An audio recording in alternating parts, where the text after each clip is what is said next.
Chapter 1009, another shocking title. Everyone in Fortune Tea House had left. Only Yundong was still upstairs. She slowly finished the tea and snacks on the table. After all, she had spent money. She could not waste it. She would not stop until she finished the last peanut. The storyteller downstairs was still drinking water.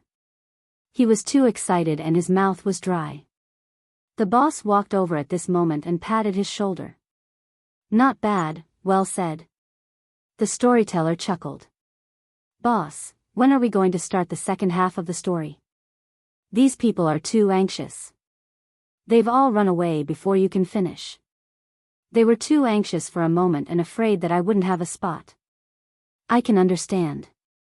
When they remember later, they will naturally ask who was the first to discover that the cowpox vaccination method can prevent smallpox. Boss, should we release the title now?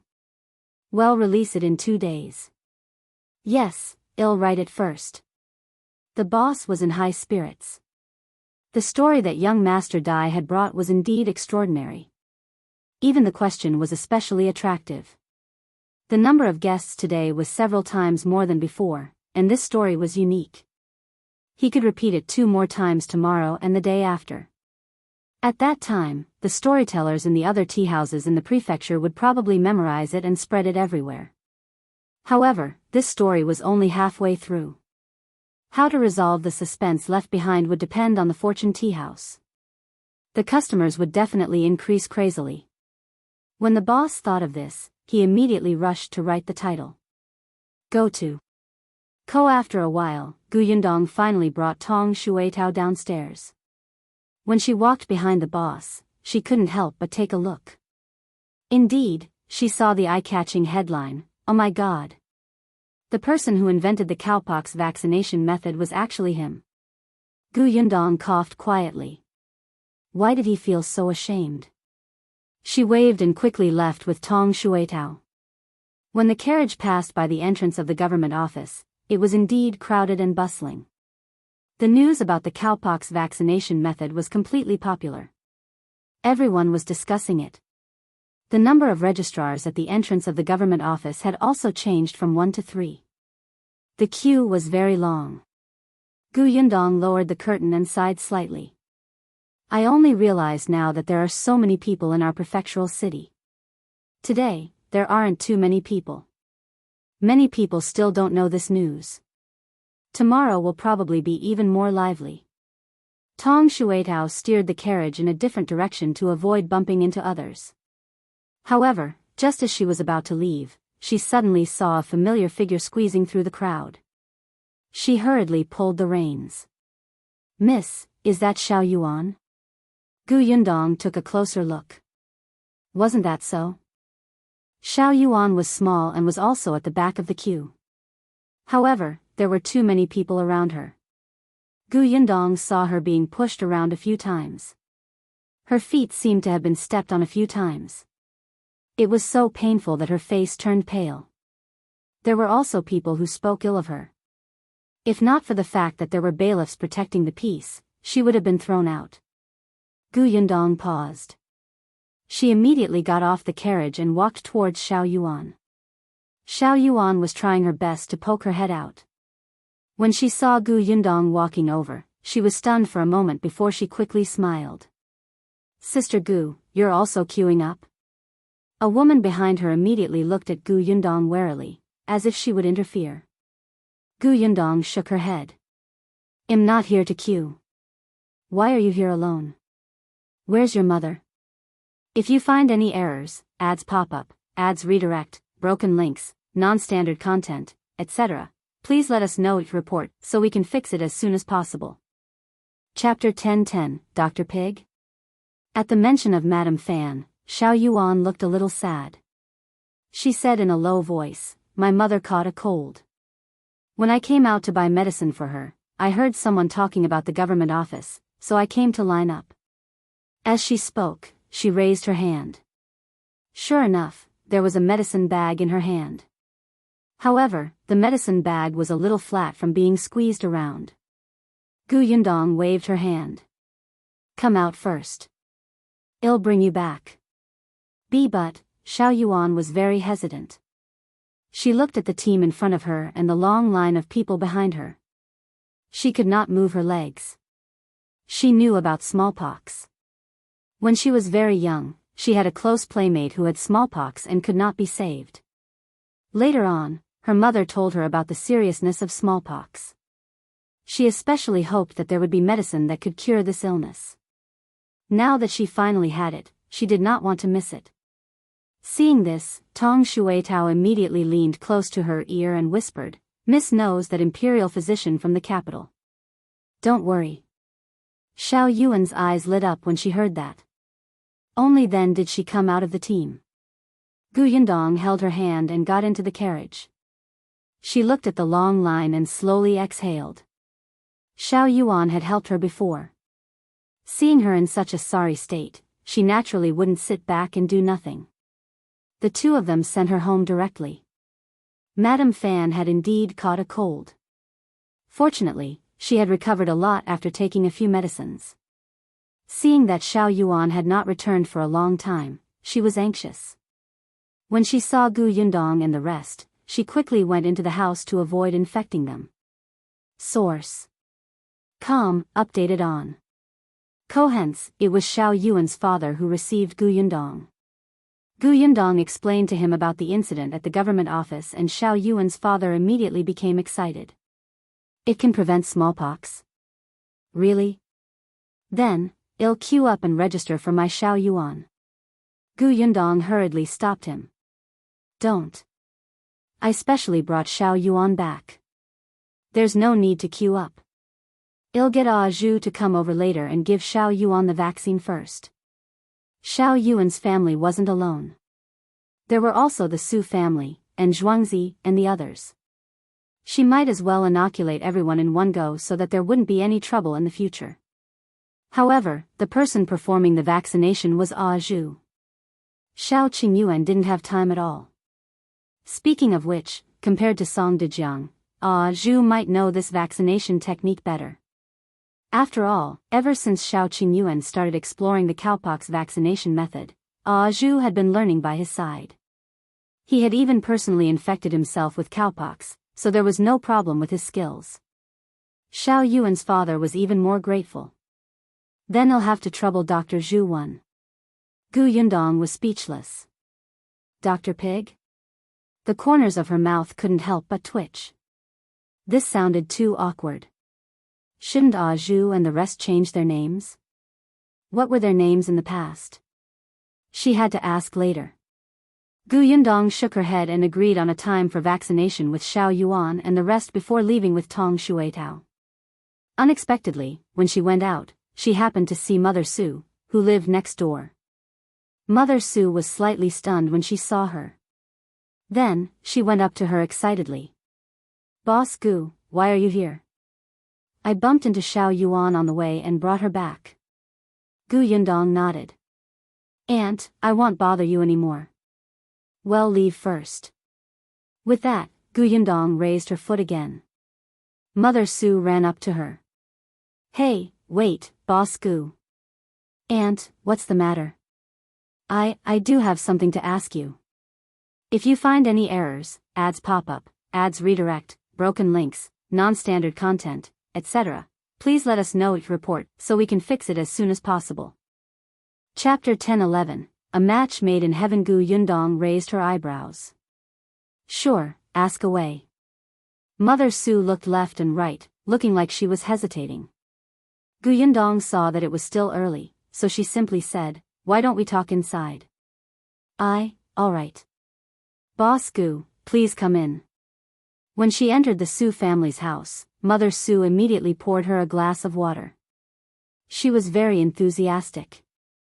Gu Yundong had just drunk water at Shao Yuan's house. She simply held the cup in her hand and asked bluntly, Aunt, if you have any difficulties, just tell me. Su Changshan and Su Qing are helping me now. I will definitely help you if I can. Then, I'll get straight to the point. Mother Su coughed lightly. Even though she was at home, she still lowered her voice and said softly, I just want to ask Boss Gu, how's Zhuangzi's character? Zhuangzi? Gu Gu Yundong was surprised. "Aunt, why are you asking about him?" "Well, he and Changshan are both employees at Gus. The two of them have been together for a long time and have a good relationship. They've been to my house twice. I think this young man looks quite energetic and polite. He's generous and smart. I quite like him." Gu Yundong blinked. "So be it. So, that's why I asked Changshan to ask around. I know that this boy is not engaged yet and his family is simple." Source. Com, updated on. Gu Yundong suddenly reacted and widened her eyes. "Aunt, do you like him? Do you want him, Anne?"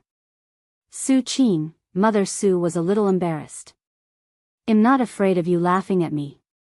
I do have such thoughts." She was living a good life now. Her children had work to do, and her family was slowly starting to have savings. Now, the most worrisome thing was the marriage of his children. The eldest son was still all right. He was a man and was not shabby looking. Especially after he became a worker at Gus, there were really many matchmakers. It was just that the eldest son wanted to earn more money and live a better life before getting married. However, Su Qing was different. She had been unengaged before. In this day and age, it was not good for a woman's reputation to be unengaged. Many people did not care about the reason for the unengagement. In any case, they were immediately unhappy when they heard that the marriage had been cancelled. There were also some families who took a fancy to Su Qing, but their conditions were too poor. They were either widowers or were in poor health. Or maybe, there were too many people in the family. Those men wanted to find a diligent wife to work for as a caretaker. How could Mother Su be happy with such families? Later on, Su Qing became a female employee of New Tea Pavilion. Needless to say, there were some families with better conditions, but their character was too bad, especially when a few families actually came for Su Qing's monthly salary and asked her to hand over all her money. There were also people who despised her for showing her face in work and asked her to resign after she got married to avoid embarrassing herself. However, they turned around and said that she could let others do this work. After all, there were also older women working in the kitchen in New Tea Pavilion. Mother Su almost fainted when she heard that. These people had a good plan. Because of this, Mother Su was a little disheartened. Until she met Zhuangzi. This young man had a sweet mouth and upright face. He also had a job. His family was simple, and his sister was also a female employee of New Tea Pavilion. He definitely wouldn't mind a woman working outside. The more Mother Su looked at him, the more she liked him. She felt that he and her daughter were a match made in heaven.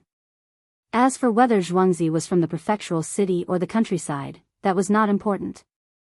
If you find any errors, ads pop up, ads redirect, broken links, non-standard content, etc., please let us know each report so we can fix it as soon as possible.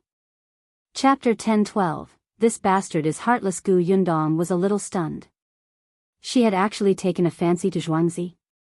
The question was, why did he come to ask her? Although she was the boss and had always been a woman of her word, she was not married yet. She was really just a girl. Gu Yundong felt wronged. Seeing that she was silent, Mother Su asked softly, "Boss Gu? Is there anything wrong? Or is Zhuangzi actually married in the countryside?" "No, he's not married." Gu Yundong hurriedly shook her head. Mother Su heaved a sigh of relief. "Boss Gu, I haven't told anyone about this, not even my parents.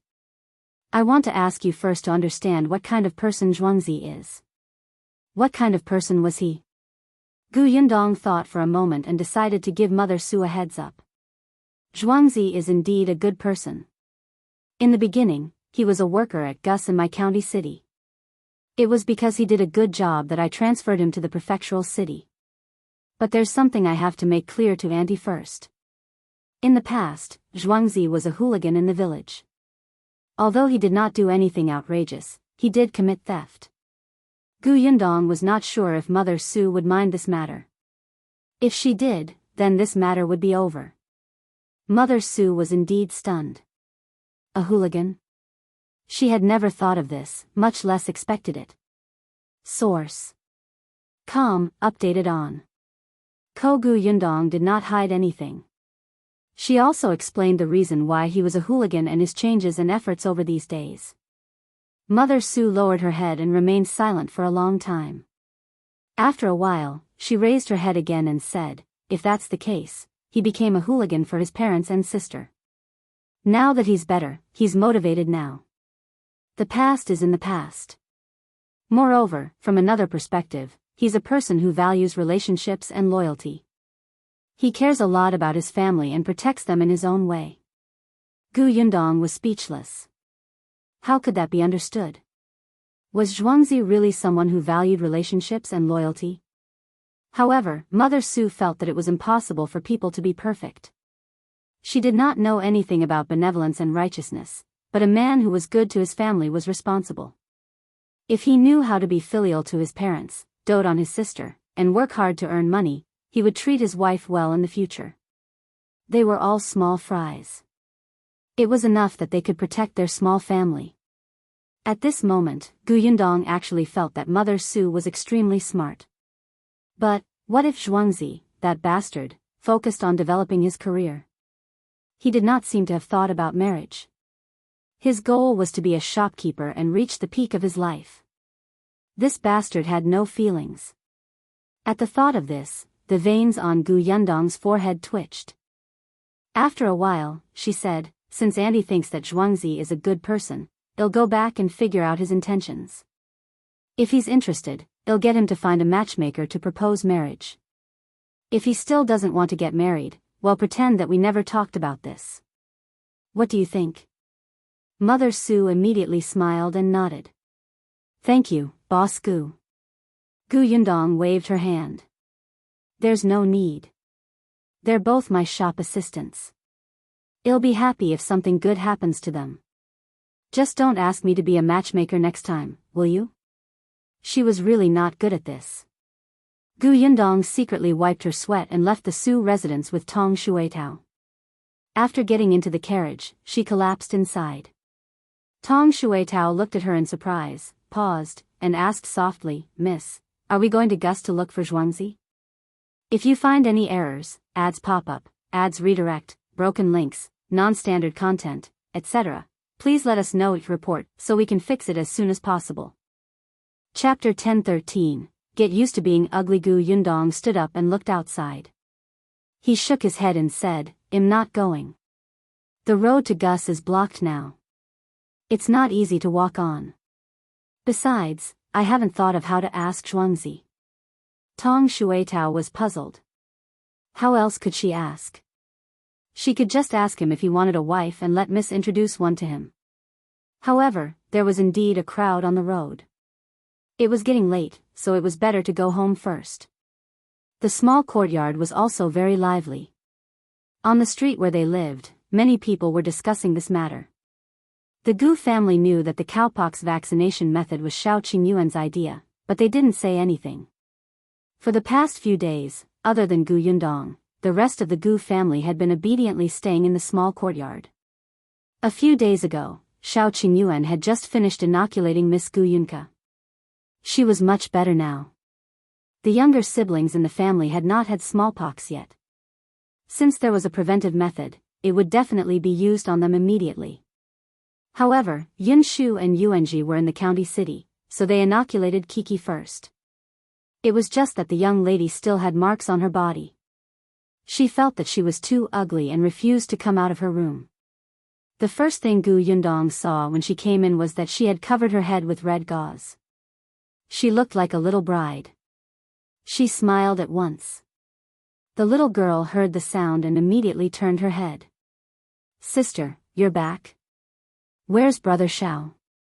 He won't be coming back today, but he told me that Miss Kiki's acne will be gone soon. Can you hold on for 2 more days? Okay. The young lady felt that she would get used to being ugly. As long as she didn't look in the mirror or the basin, she could still deceive herself. That night, Shao Qingyuan didn't return. He would probably have to stay in the government office for the next 2 days to train those doctors urgently. The entire prefectural city was just as they thought. The story of the cowpox vaccination method quickly spread in the second, third, and fourth tea houses.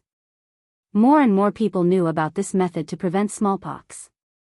They learned about the great actions of the current emperor and the second prince.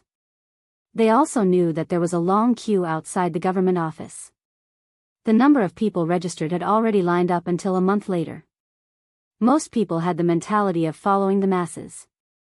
Coupled with the fact that this was an official endorsement, the imperial court would definitely not joke about such a matter of life and death. This cowpox vaccination method must be real.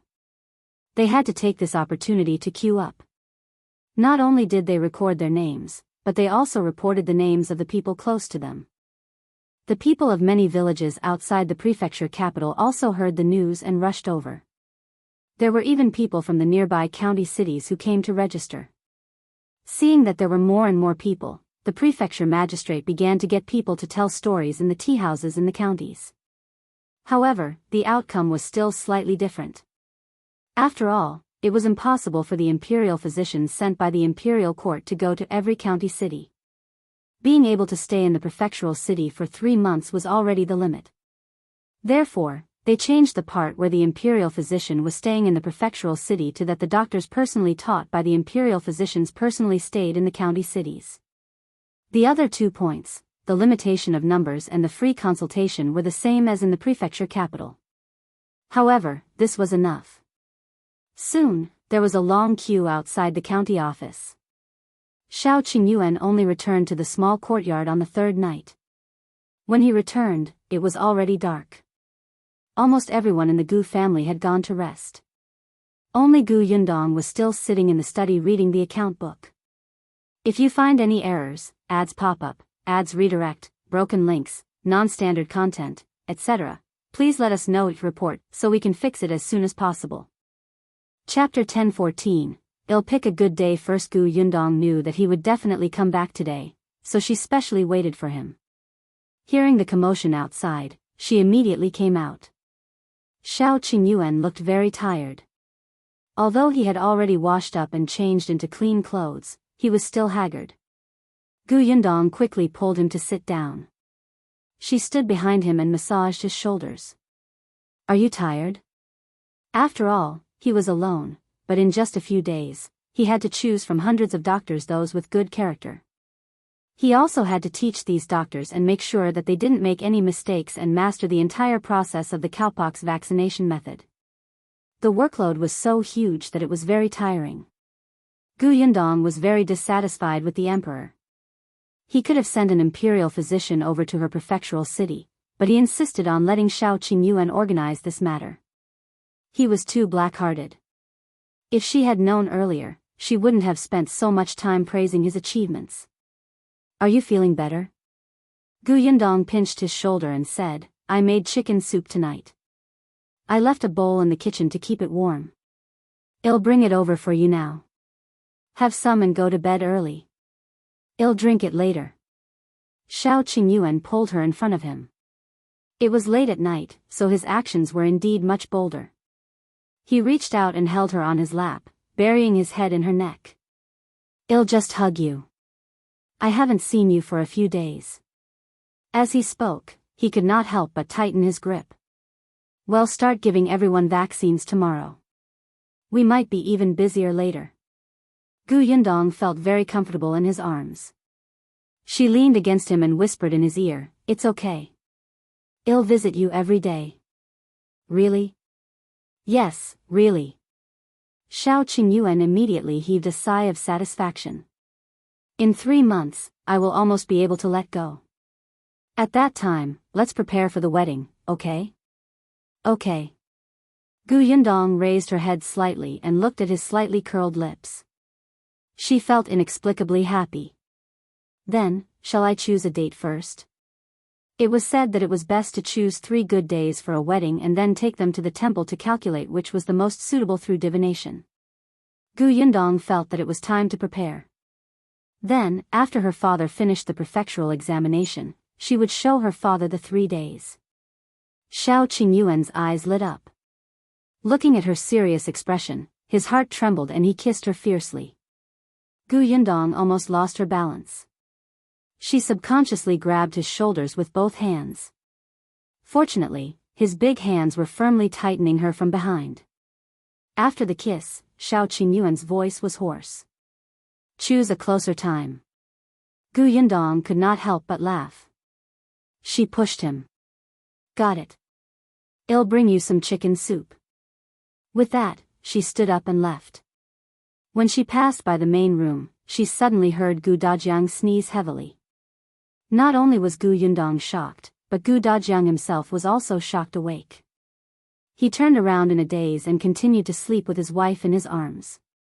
However, he felt like he had missed something. The next day, the Xuanhe Prefecture office was filled with people early in the morning. Everyone was waiting for the door to open and for the vaccination to begin. Apart from excitement, the 200 people who registered on the first day also looked uneasy. They were also afraid. After all, they were the first batch of people. If they failed, the others would still have a chance to escape, but they could only wait for death. More than half of the 200 people regretted it. However, they had to come after registering their names and addresses. Otherwise, they would be arrested. Among them, one person was especially regretful. If you find any errors, ads pop up, ads redirect, broken links, non-standard content, etc., please let us know each report so we can fix it as soon as possible. Chapter 10:15. Seeing Shao Qingyuan. This person was shopkeeper Pan. He happened to have nothing to do that day and was listening to stories in Fortune Tea House. When he heard from young Master Dai that he could register for vaccination, he rushed to the government office without a word. He was lucky enough to finally register in the last place. He almost lost his life. However, when he really came for the vaccination today, he felt uneasy again. He was afraid that he had made the wrong decision back then. Therefore, he could not help but retreat. However, at this moment, the door of the government office opened. Two teams of bailiffs quickly ran out and asked the government office to open up a piece of land.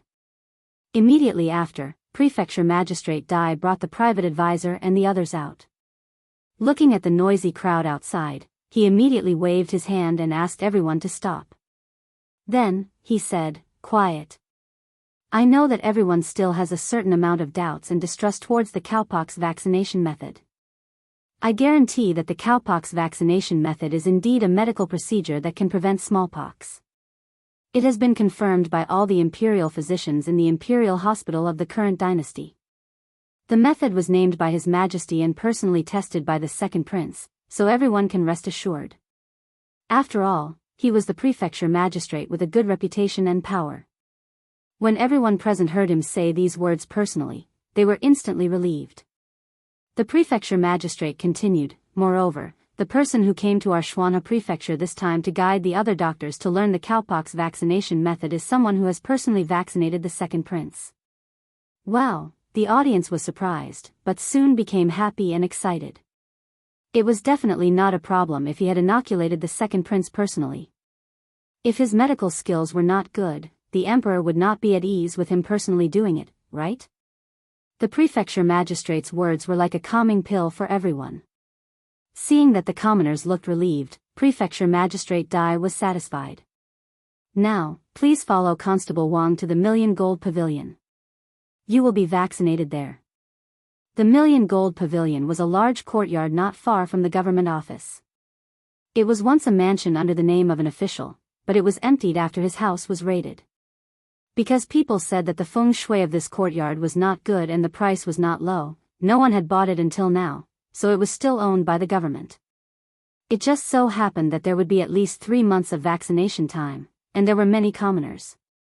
It would definitely not be convenient for them to do it in the government office. After thinking about it, Prefecture Magistrate Dai got someone to clean up this Million Gold Pavilion and settle them here. As soon as he finished speaking, the private advisor had already begun to call out names. Then, Constable Wang led these people to the Million Gold Pavilion. Not only were the 200 people who were going to be vaccinated today following behind, but there were at least 1,000 people along the way. When they arrived at the Million Gold Pavilion, other than the 200 people, everyone else stopped. Then, they saw that there were already more than 100 doctors standing inside the door. Among them, there were dozens of reputable doctors in the prefecture city. Many people knew them and they were very good doctors. Seeing them, these people felt more at ease.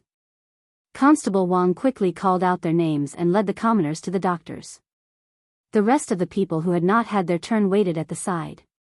Shopkeeper Pan had nothing to do because he was in last place. However, he still looked nervously at the people who were being vaccinated. After watching for a while, he felt uncomfortable, so he turned to look elsewhere. Then, he saw Shao Qingyuan. If you find any errors, ads pop up, ads redirect, broken links, non-standard content, etc., please let us know each report so we can fix it as soon as possible. Chapter 10:16, He's the Imperial Physician. Impossible. Shao Qingyuan had just parted ways with Gu Yundong at the door. He did not let her enter the million gold pavilion. There were people everywhere, and they were being vaccinated. The air was dirty, so it was not appropriate to bring people in. However, Gu Yundong had given him many masks before he left. She told him to change them regularly and distribute the rest to other doctors. It was more or less beneficial. After Shao Qingyuan took the masks, he asked her to go back and do her work.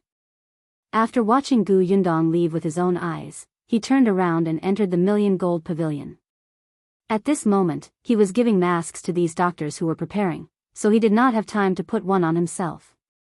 The doctors had also come into contact with the epidemic in the past. At that time, they would cover their mouths and noses with a cloth. Now that they saw what Shao Qingyuan had brought over, they still found it very novel. The mask was really thin and dry. With 2 straps tied behind her ears, it would not fall off easily even if they ran. It was too convenient. All of them immediately thanked Shao Qingyuan for his good intentions. After interacting with Shao Qingyuan for the past few days, they increasingly felt that not only was this young man extremely talented in medicine, but he was also a person who did not hide anything. When they asked him about the methods of the imperial physicians in the capital to deal with illnesses, he would tell them frankly. Moreover, he was very cautious and meticulous. In the past few days, other than listening to the process of the cowpox vaccination, they had also personally gone to the death cell to take over those criminals who had committed capital crimes. At that time, Shao Qingyuan had stood at the side and personally guided them. Therefore, everyone had experience. They were not afraid in front of these commoners at all. The masks in Shao Qingyuan's hand were quickly distributed. The one in his hand was personally made by Gu Yundong. He took it and looked at it. A second before he put it on, Shopkeeper Pan happened to look over and saw him. Shopkeeper Pan was stunned. He was too familiar with Shao Qingyuan. Not only had this person caused him to lose face, but he had also suffered a prison sentence. Now that his life was getting worse, even if he turned to dust, Shopkeeper Pan would still be able to recognize him. But how did this person appear here? Looking at his face, he had the same thing as the other doctors. Could he be a doctor too? But how was that possible? Shopkeeper Pan was puzzled, but he had learned from his mistakes. Instead of rushing forward, he carefully observed. Then, he realized that Shao Qingyuan did not personally inoculate people. However, he shuttled between the doctors and guided them in the inoculation method. He looked like, it was as if he was the boss. It was as if he was the imperial physician from the capital who had specially come to the prefectural city to teach these doctors the vaccination method. How was this possible? He was just a brat from the countryside. How could he have such ability? Shopkeeper Pan's heart was filled with anger and excitement. He had to expose him. However, to be on the safe side, Shopkeeper Pan suppressed his impulse and quietly walked to the side of an old doctor who seemed to have a good temper. He pretended to be curious and asked, "Doctor, who is that young master? Is he also a doctor here? Why don't I see him helping others with vaccination?" The doctor happened to be idle. When he heard this, he looked in the direction of Shopkeeper Pan's finger and immediately smiled. "Oh, you mean young Master Shao? He's the imperial physician from the capital. He has to supervise everything. It's naturally not appropriate for him to do it himself. Him? An imperial physician from the capital? How is that possible? If you find any errors, ads pop up, ads redirect, broken links, non-standard content, etc., please let us know it report so we can fix it as soon as possible. Chapter 10:17. He wants to expose him. Shopkeeper Pan suddenly stood up. Although he already had a guess in his heart, he still shouted in shock. His voice was a little loud and instantly attracted everyone's attention in the hall. The doctor who had just answered his question was immediately displeased. What are you shouting about? Why can't young Master Shao be an imperial physician from the capital? But he, Shopkeeper Pan pointed at Shao Qingyuan, but his mind was racing. He knew that Shao Qingyuan was from Fengkai County. He also knew that the guy was a poor kid from the countryside. For dozens of copper coins a day, the guy worked in his shop and let him order him around. The guy didn't even have decent clothes on him. He ate dry steamed buns and didn't have any relatives. How could someone like him be an imperial physician from the capital? This was a liar. This was clearly a liar. Yes, this person must have even hidden it from the prefecture magistrate. He was going to kill the entire Xuanhe prefecture. Shopkeeper Pan was excited. He had finally found an opportunity to take revenge. Therefore, when some bailiffs thought that he was here to cause trouble and wanted to throw him out, he immediately shouted, "Let go of me. Let me tell you, he's not an imperial physician from the capital. He's a liar. Really, I've seen him before. He's just a penniless and ruthless poor boy. How can he be an imperial physician who saves the world?" Everyone present was stunned. Even the bailiff stopped moving. Shao Qingyuan looked at Shopkeeper Pan with a trace of confusion in his eyes. Curious. Who was this person? Do I know him? Have I seen him? Shopkeeper Pan was even angrier when he saw his expression. Great, he still pretended not to know him. Although almost 2 years had passed, she had humiliated and bullied him back then. How could this brat not remember him? Shopkeeper Pan broke free from the constable's hand and suddenly ran in front of him. He sneered and said, "Don't pretend. Let me tell you, I definitely won't let you do anything to harm the commoners of our Xuanhe prefecture." He spoke especially righteously. If he exposed Shao Qingyuan's true colors in front of everyone, the prefecture magistrate would definitely look at him in a different light. All the citizens of the Xuanhe prefecture would be grateful that he had saved their lives. At that time, everything he had lost in the past would come back. Just thinking about it made Shopkeeper Pan tremble with excitement. He asked Shao Qingyuan loudly, "Let me ask you, are you from Fengkai County? Is your name Shao Qingyuan?" "Yes, so what?" Shao Qingyuan narrowed his eyes slightly. Shopkeeper Pan snorted and said to everyone, "Did everyone hear that? He's from Fengkai County. He's not an imperial physician from the capital at all. He's a liar who came to harm everyone." The people present exclaimed and stood up one after another to take a step back. The person who had just received the vaccination was about to cry. He grabbed the doctor in front of him in fear and asked him to save him. The scene became chaotic, and cries and shouts kept intertwining. Constable Wang frowned and suddenly shouted, "Quiet.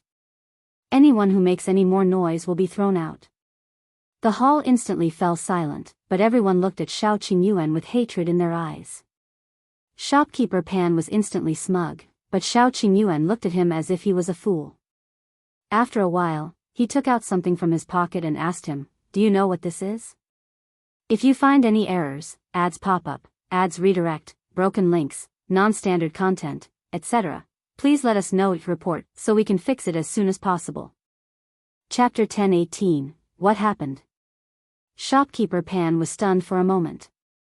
He blinked and craned his neck to take a look. At first, he didn't quite understand, but after a while, his expression changed. How did you get this? What do you think?" Shao Qingyuan looked at him coldly. Someone beside him could not see it clearly and did not understand. He quickly asked, "What is that?" Constable Wang explained coldly, "That's a fish talisman." All the officials in my dynasty have this to prove their identity. Young Master Shao is an imperial physician, so he naturally has one too. Fish talismans? All the imperial court's officials had them? Does that mean he's real? Everyone heaved a sigh of relief. Then, they looked at shopkeeper Pan angrily. What's wrong with you? This is our first time getting vaccinated. You're still spouting nonsense here and making us worry. Constable Wang, I'm afraid this person has ulterior motives. Hurry up and arrest him. Shopkeeper Pan shook his head. How is that possible? How could a person enter the capital and become an imperial physician in such a short time? He grabbed the fish talisman from Shao Qingyuan's hand and looked at the words engraved on it. His name and address were all there, and they were all correct? But, Shao Qingyuan took the fish talisman. Get lost. Shopkeeper Pan subconsciously took a small step back. Constable Wang went forward and grabbed him. He sneered and said, Do you think our lord is a muddle-headed official? This concerns the lives of millions of people. How can we hand such an important matter to him without confirming young Master Shao's identity? Young Master Shao came from the capital and is escorted by the Imperial guards sent by the Emperor.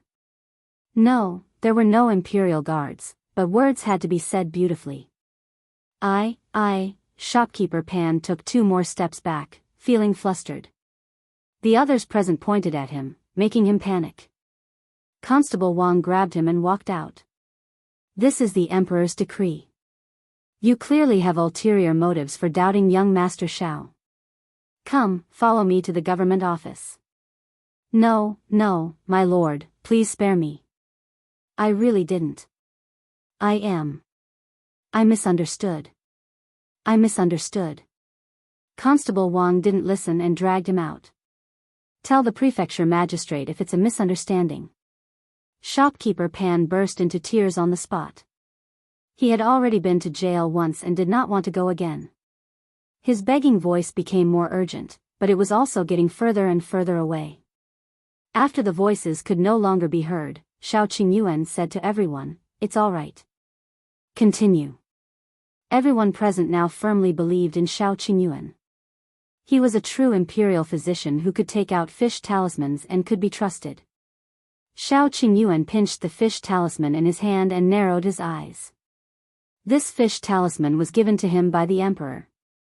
Since he had to take on the mission of Xuanhe Prefecture's cowpox vaccination, he had to be given some necessary things to avoid many troubles. It seemed that the Emperor's consideration was right. This fish talisman had really saved him from trouble. He walked around the hall and saw that the doctors were familiar with it. After seeing that there were no problems, he quickly left the million-gold pavilion silently from the back door.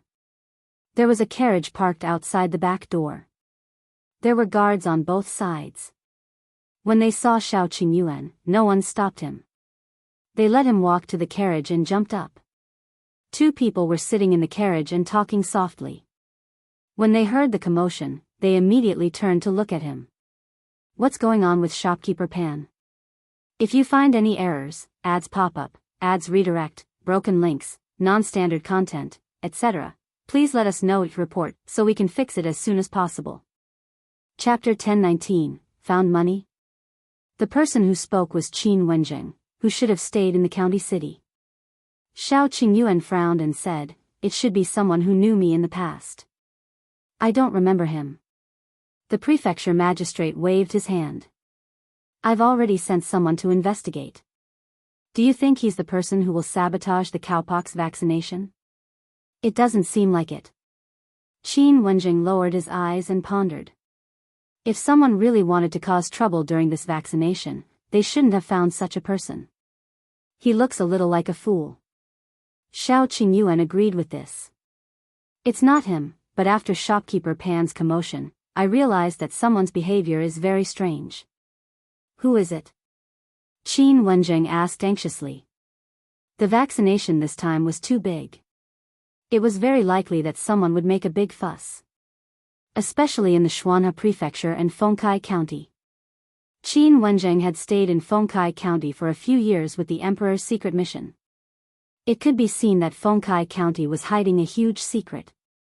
Unfortunately, although they had already found out about the Tao father and son, the Tao father and son were not important figures. Qin Wenjing had to find out all the ferocious beasts hidden in the county prefectural city. Therefore, this time, other than asking Shao Qingyuan to tell Qin Wenjing about the cowpox vaccination mission, the emperor also gave him a secret decree to pay attention to the person who secretly attacked him. Even though Shao Qingyuan and Gu Yundong did not want to participate in these things, but, ever since Gu Yundong handed the cowpox vaccination method to Qin Wenjing, many things were no longer under their control. Could Shao Qingyuan refuse to help the emperor? No. Therefore, even though Gu Yundong and Shao Qingyuan did not want to be involved in these matters, they had no choice. The only thing they could do now was to resolve the matter as soon as possible so that they could live their lives comfortably. There was a short man who was about 20 years old. He was very strange, Shao Qingyuan said.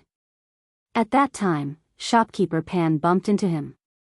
He seemed to be holding something in his hand, but after he was hit, he immediately hid it in his sleeve.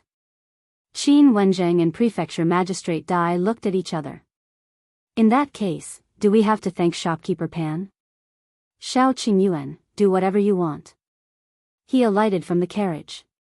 Next was Qin Wenjing and the Prefecture Magistrate's business. The short man probably did not know that he had been exposed, so as long as Qin Wenjing sent someone to follow him, he would probably gain something. He returned to the Million Gold Pavilion and looked at the busy crowd. He sighed. He missed Yundong. At that moment, Gu Yundong had already arrived at Gus. From the moment he got off the carriage, he saw the happy and busy Xuanhe. He looked so excited that he did not even notice that Gu Yundong had come in. It was only when Su Changshan called boss that he quickly turned around. Gu Yundong sized him up from head to toe. You look energetic. Are you used to working in the prefectural city? Yes, everything is fine. Xuanhe nodded repeatedly. Gu Yundong walked to the side and sat down. Xuanhe immediately poured her a cup of tea. His footsteps were light. It seemed like he had really encountered a good thing. You picked up money? Why are you so happy? No. Xuanhe immediately shook his head. He thought for a moment and said softly, Boss, I went out of the city to see my parents yesterday. Yes, and then? He was so happy meeting his parents. If you find any errors, ads pop up, ads redirect, broken links, non-standard content, etc., please let us know each report so we can fix it as soon as possible. Chapter 1020, Divination. Xuanhe chuckled. Then, when I came back, I met someone. He turned around and saw that Su Changshan was busy working. He lowered his voice even more. Boss, do you know what that person does? I don't know. Why are you being so mysterious? Can't you tell me everything at once? Xuanze's smile became even more wretched. That person is a fortune teller. Boss, that fortune teller said that I'm in luck this year and might be able to get what I want very soon. Boss, you know that I want to become a shopkeeper as soon as possible. I think that's what the fortune teller meant. Gu Yundong was speechless. If you want to be the shopkeeper, it doesn't seem to be up to the fortune teller, but me, right? Of course. However, when the fortune teller said that, I immediately guessed that the boss fortune was flourishing this year. You would definitely open another shop. Wouldn't I be able to become the shopkeeper then? Gu Yundong was speechless. He was trying to curry favor with her. But for some reason, she felt that it was quite pleasant to the ear. She looked at Xuanze and couldn't help but smile. Not bad. If that's the case, the fortune teller is quite accurate. Since you're going to be the shopkeeper this year, have you started to consider your marriage? Gu Yundong probed. Unexpectedly, Xuanze laughed lewdly again. Gu Yundong silently covered his eyes. Please don't smile like this when you're the shopkeeper in the future. Otherwise, the customers will be scared away by you. When Xuanze was done laughing, he said, that fortune teller actually not only calculated my fortune, but also my luck with women. Gu Yundong raised her eyebrows. Oh. He said that my luck with women is pretty good this year. If nothing goes wrong, they'll be engaged this year. Gu Yundong was speechless. Which family was this fortune teller from? In that case, this bastard finally had a relationship line and was no longer focused on developing his career? It was good, it was good. This way, it would be more convenient for her to help Mother Su find out. Gu Yundong coughed lightly. Then, have you taken a fancy to any girl? Zhuangzi frowned. He really didn't. He could not help but sigh. Boss, you don't know. Ever since I became a shop assistant, my ultimate goal was to become a shopkeeper. That's why I worked especially hard. Every day, I learned how to read and count from the shopkeeper. I learned so much that my mind was filled with the words on the account book. When the guest came, I didn't even have the time to see if it was a man or a woman. I first thought about what they might buy, and how much they could pay. When I returned home at night, I only ate and counted the money. I didn't have the chance to see any girl. Gu Yundong's mouth twitched. Have you gone mad? Zhuangzi looked pitiful.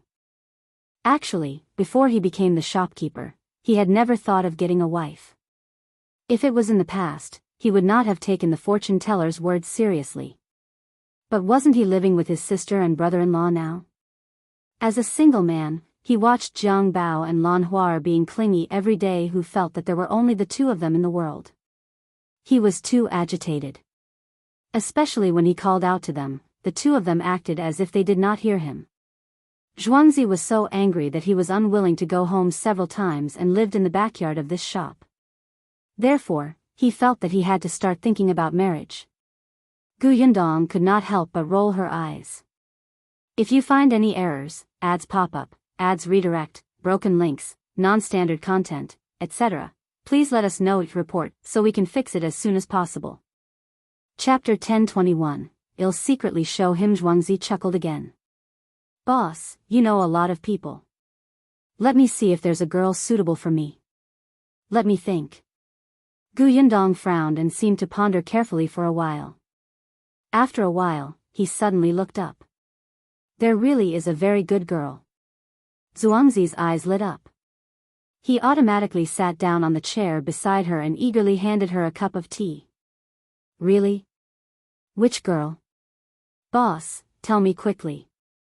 This was Gu Yundong's first time trying to matchmake someone. She was afraid that if he did not say it well, someone would mess it up. For some reason, he was a little nervous. You've seen Su Changshan's sister, right? Zhuangzi blinked, then blinked again, looking confused. He has a sister? He had only seen Changshan's mother. About the sister? Yes, yes. He vaguely heard Changshan mention that he had a younger sister in his family. However, he had never seen her before. After hearing it, he quickly threw it to the back of his mind. After all, he was a man. It was not appropriate for him to ask about girls. Gu Yundong, you've worked with him for so long, Lan Huar has worked with Su Qing for so long, and you've even been to the Su family twice. You actually don't know that Su Changshan has a sister? Gu Yundong was stunned. What was in your mind every day? Was there only money and the goal of becoming a shopkeeper? Zhuangzi was smart and immediately reacted. He immediately asked excitedly, the girl the boss wants to introduce to me is Changshan's sister? Yes. Gu Yundong glanced at him from the corner of her eye and said speechlessly, his sister's name is Su Qing. She's now working as a female employee at New Tea Pavilion. It can be considered that she has something in common with you. Of course. Zhuangzi thought of his sister and Zhang Bao. These two seemed to have endless things to talk about every day. He was instantly interested. To be able to enter New Tea Pavilion as a female worker, she must be smart and good-looking. Still, boss, this Changshan family is from the prefectural city. Although I'm now a shop assistant in the prefectural city, I'm still a country bumpkin. Would they like me? Well, this was a very realistic problem. Gu Yundong raised her eyebrows. Mother Su has taken a fancy to you. However, she could not let him know. Otherwise, this kid's tail would be raised to the sky. She touched her chin and said, the Su family doesn't seem to care about these things, but there's something I have to tell you clearly. Xuanhe saw that her expression instantly turned serious and hurriedly sat upright. Boss, tell me. You know that Su Changshan was accused of stealing, right? I know. Speaking of this, Xuanhe was still a little angry. Changshan is too honest. If it were me, I would rush over and tear down their door. If you accuse me of stealing, I'll steal something for you to see. Gu Yundong covered his face. Alright, alright, alright. You're amazing. She continued, Su Qing was once engaged, but that family cancelled the engagement because Su Changshan was a stealer. They were afraid of implicating their reputation. Do you mind? Xuanhe didn't even think about it. Why would I mind? It's clearly the other party's fault. Sister Su is lucky that she didn't marry into such a family. Otherwise, her life would be ruined. Gu Yundong nodded in satisfaction. Although this kid was a little wretched, he was not a pedantic person. She raised her head and looked behind Xuanhe. Did you hear that? If you find any errors, ads pop up, ads redirect, broken links, non-standard content, etc., please let us know it report so we can fix it as soon as possible. Chapter 1022, You don't have to be so flattery. Xuanhe was stunned. He suddenly turned around and saw Su Changshan standing behind him. Xuanhe suddenly felt a little awkward. Well, it didn't seem right to discuss his sister behind his back. But at this moment, Su Changshan also looked embarrassed. He didn't eavesdrop on purpose. When he suddenly heard his sister's name, he was a little concerned. Coincidentally, there were no customers in the shop at the moment, so he came over to see what was going on.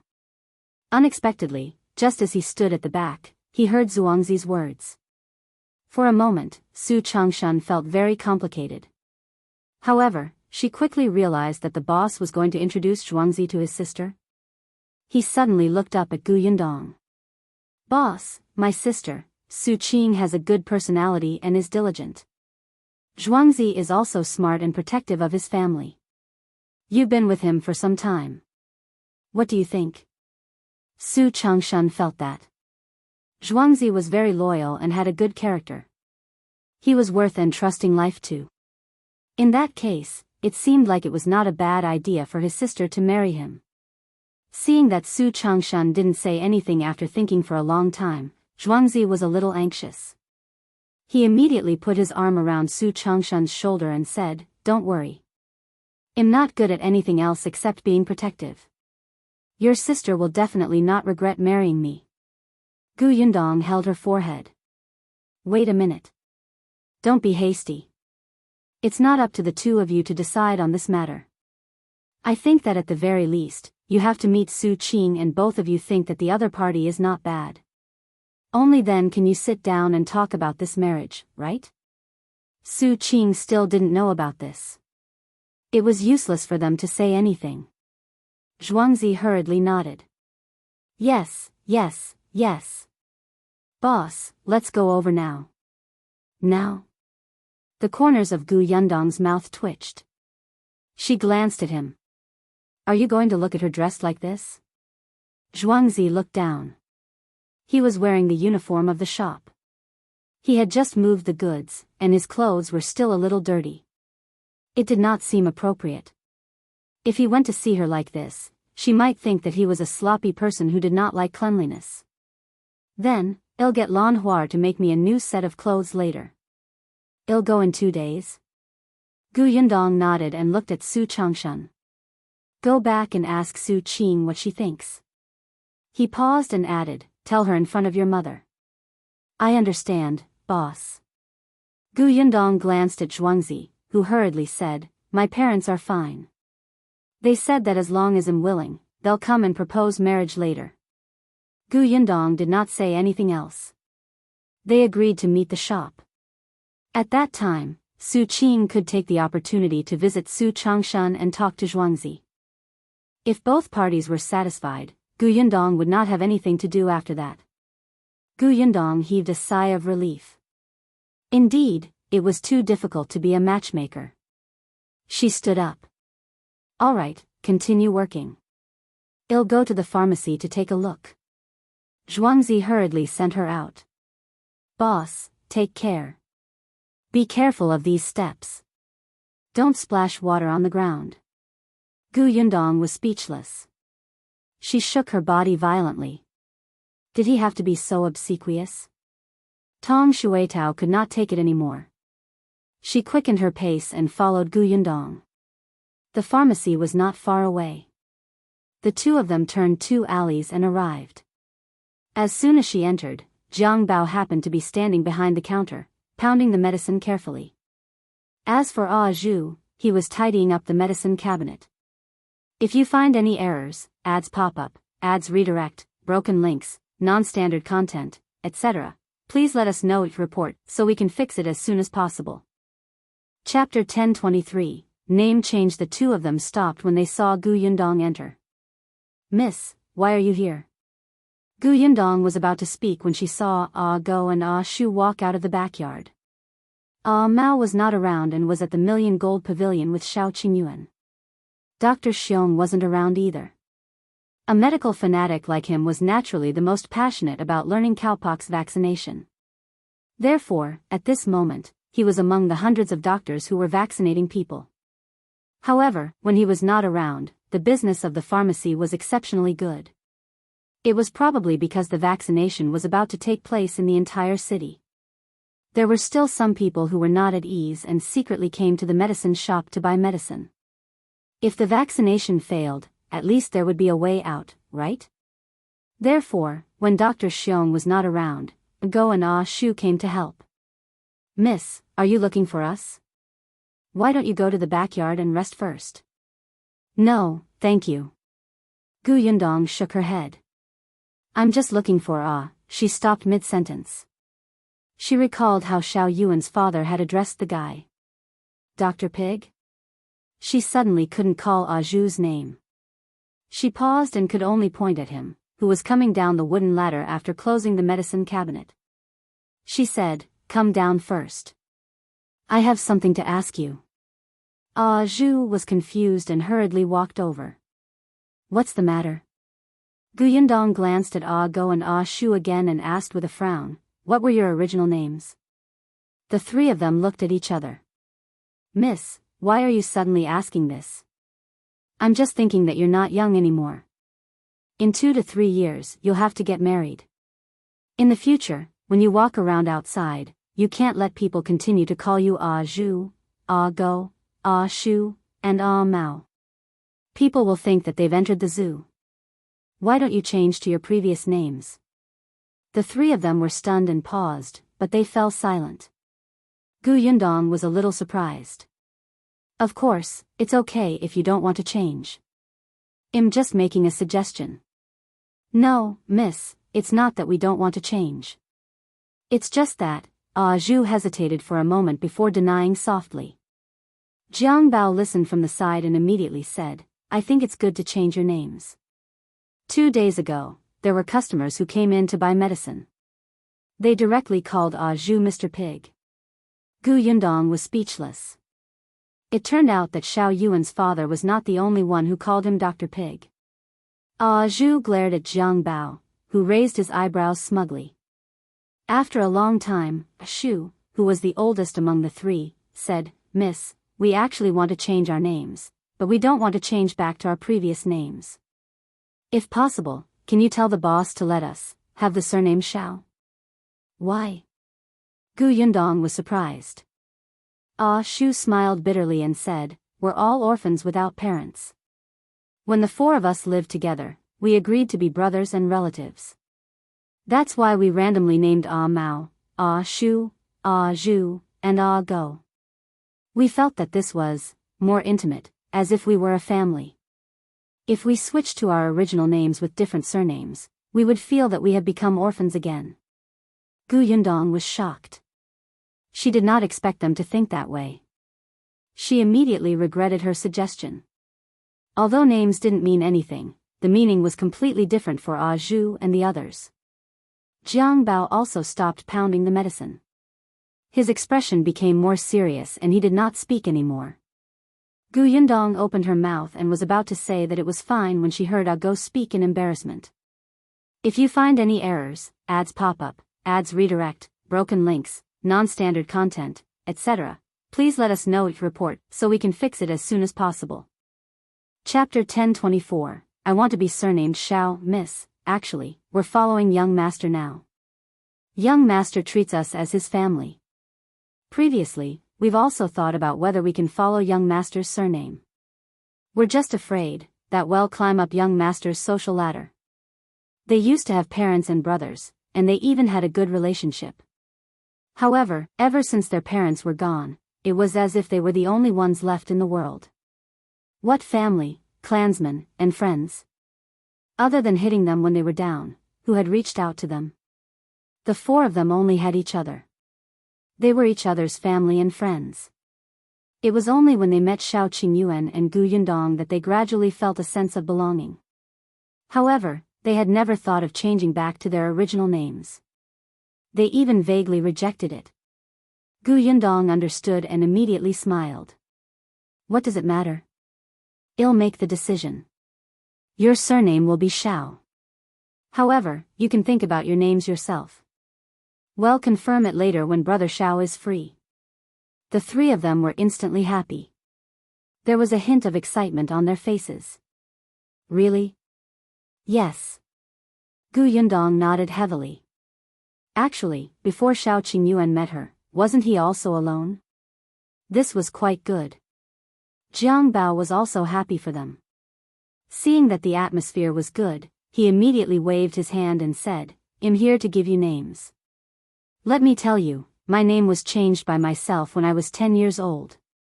It sounds good, right? The three of them were speechless. No, they refused. Seeing that the matter was settled, Gu Yundong began to talk about serious matters. I came here today to look for Ah Zhu. I want him to go to Xingtao Street to help Shao Yuan and the others get vaccinated first. Ah Zhu was immediately interested. Sure, no problem. I'm better at vaccinating than those doctors from the Million Gold Pavilion today. I'll go now. After saying that, he turned around and ran into the house to get his first aid kit.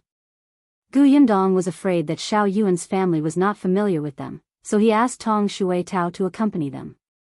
She went back to the small courtyard first. 2 days later, Zhuangzi went to the shop in a neat set of new clothes.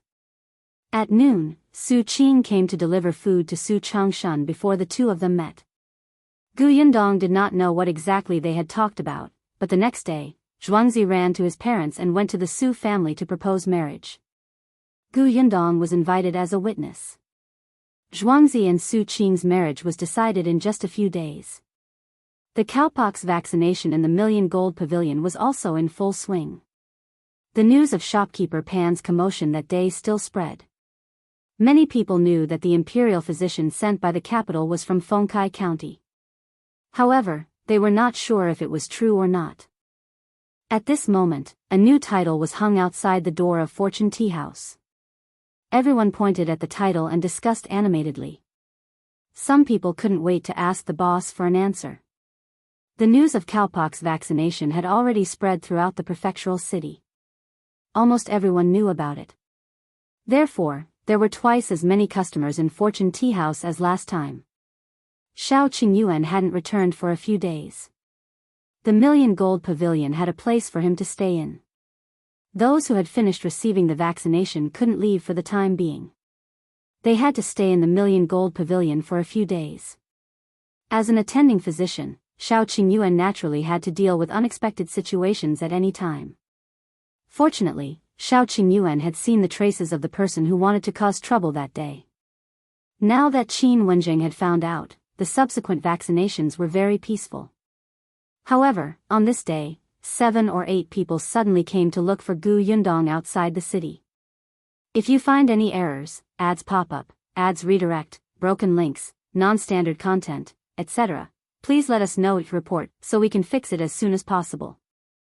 Chapter 1025. Various versions of rumors. Just as the Gu family was about to eat dinner, there was a knock on the door of the small courtyard. Lu Sheng was busy. Gu Dafeng went to open the door and was stunned when she saw the people outside. Why are you here? When Gu Yundong heard the sound, she quickly got up and walked out. She was also surprised to see the person at the door. Uncle Chen? It was the village chief of Yongfu village, Chen Liang. Behind him were the other villagers. There were men and women. Including Chen Liang, there were a total of 8 people. Coupled with Chen Jinbao, who had brought them here, the front of the courtyard was filled with people. The group of people looked travel-worn. Gu Yundong quickly stepped aside.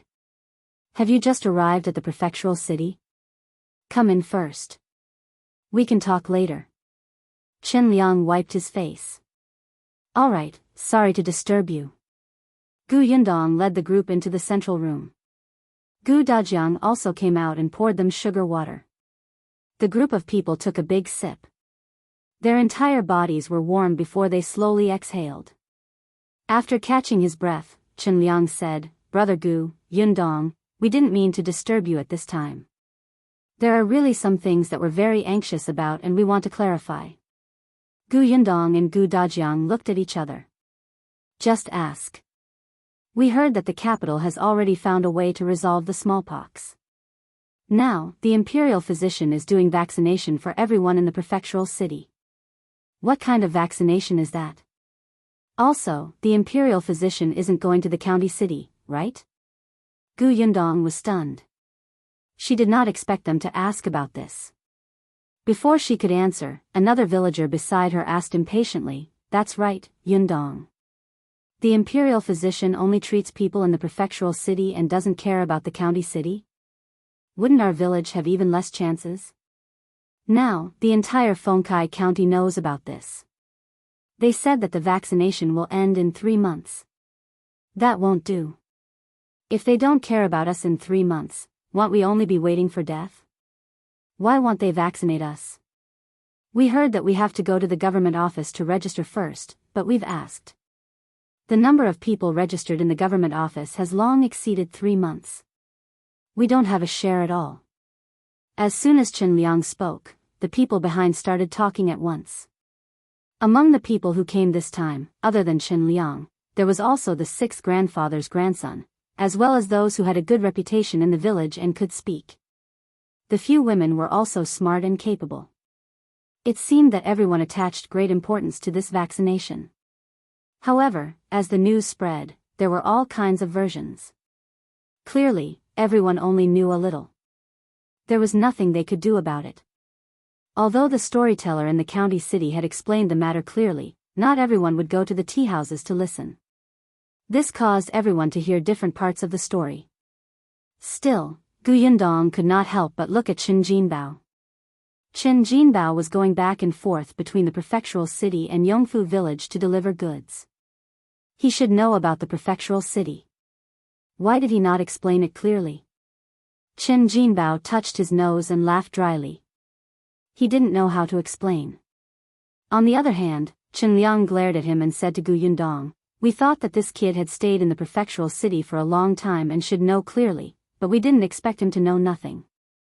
Or maybe, he's simply muddle-headed and is becoming more and more unclear. I was afraid that he would delay the matter, so I went to the prefectural city to ask around. However, he was unfamiliar with the prefectural city. When he arrived, he subconsciously came to look for the Gu family. If you find any errors, ads pop up, ads redirect, broken links, non-standard content, etc., please let us know your report so we can fix it as soon as possible. Chapter 1026, It'll bring you to listen to stories. Chen Jinbao sighed secretly. It wasn't that he couldn't explain it clearly, but there were some things that he couldn't say. He knew about the cowpox vaccination method, but what shocked him was that Shao Qingyuan was actually the Imperial physician from the capital.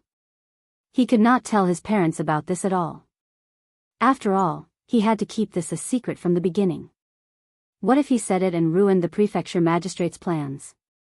Therefore, when Chen Liang asked, he only said that everyone in Yongfu village would be vaccinated and told him not to worry. When Chen Liang asked him why he was so sure, Chen Jinbao couldn't tell him the reason. After a few times, Chen Liang did not believe him and insisted on coming over personally to take a look. He was a responsible village chief. It didn't matter if he didn't get the vaccination, but there were so many people in the village. He was the village chief. Who would stand up for such a big matter if he didn't? He had to learn everything. Gu Dajiang was very emotional when he heard that. He patted his shoulder and said, "Don't worry, it's not as serious as you think. The method to prevent smallpox is true, and the emperor sent people to the prefectural city to inoculate people. However, it's definitely not just the prefectural city.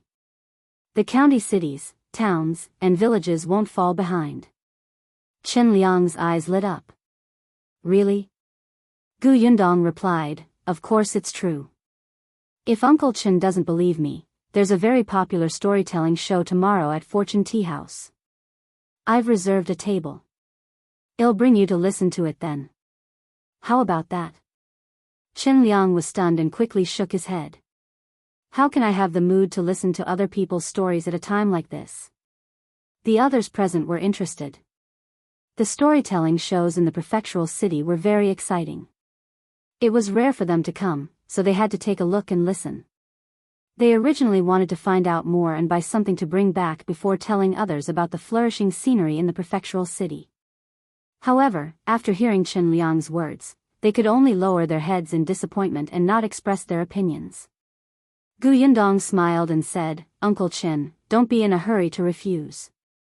Didn't you say that you don't understand the cowpox vaccination method or if Yongfu village will be included?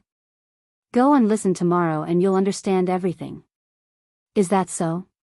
He could understand just because he heard about it. He couldn't help but look at Gu Dajiang, who nodded. "Listen to Yundong." "That's right." His unfathomable look calmed Chen Liang down a little. He knew that Yundong was much more reliable than his son. That's fine." Chen Liang stood up.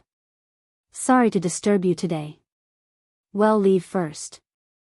I'll go with you to Fortune Tea House tomorrow." Gu Yundong hurriedly asked, "It's already so late. You haven't eaten yet, right? I'll get the kitchen to prepare a few more dishes. You can leave after eating. We've already brought some dry food. We've already eaten on the way.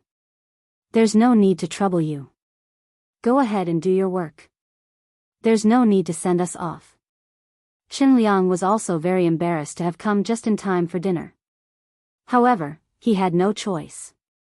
He was not the only one who could not wait. The others were the same, especially when they passed by the government office. They realized that there were many people waiting outside in the middle of the night. "Then where are you staying at night?" Gu Dajiang asked. Chen Liang said, "When we entered the city, we happened to meet Feng Danning and asked him to help book 2 large bunks in the inn. There's a place to stay." Feng Danning's business was very good now. When he came to the prefectural city last year, he also brought his wife and children over. Now that he had rented a small courtyard in the prefectural city, his days were getting better. If you find any errors, ads pop up, ads redirect, broken links, non-standard content, etc., please let us know each report so we can fix it as soon as possible. Chapter 1027, Villagers. However, just as they finished speaking, there was a knock on the courtyard door. Feng Danning, who had just been mentioned, walked in with an ashamed expression and said to Chen Liang, "Village chief, I'm sorry." Chen Liang was stunned. "What's wrong?" "The large bunks are all gone." He asked many inns, but they all said that there were no more rooms. Not only were there no more large bunks, but there were also no more upper rooms or ordinary rooms. Chen Liang was surprised. There's no room in such a huge prefectural city. This was not the time of famine. Why? Gu Yundong had thought of it just now, but before she could say anything, Feng Danning returned.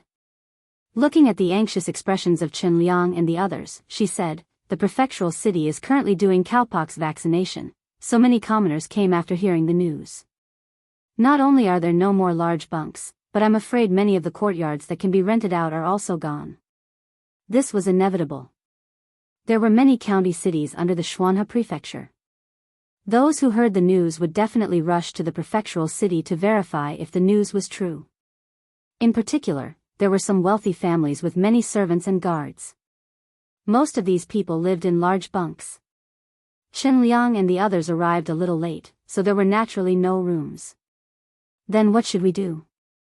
Why don't we squeeze in dilapidated temples for the night? Someone suggested. There were also people who glanced at the Gu family's small courtyard, but they were soon disappointed. This place was too small, and there were so many people in the Gu family. It was better not to think about it. They were all from Yongfu village and had a good relationship with the Gu family.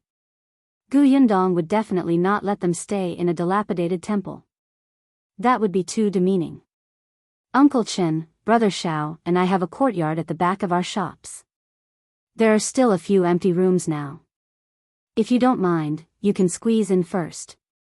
There were originally 3 rooms in the backyard of Gus. Zhang was the shopkeeper and stayed in one.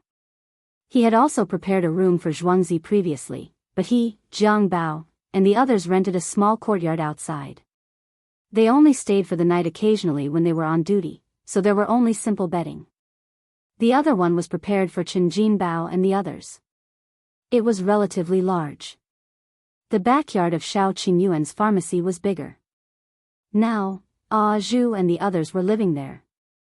There were also 2 empty rooms. There were 4 rooms, so there was no problem with 9 people living there. Chen Liang still felt a little apologetic. Isn't this too troublesome? We're from the same village. We should help each other.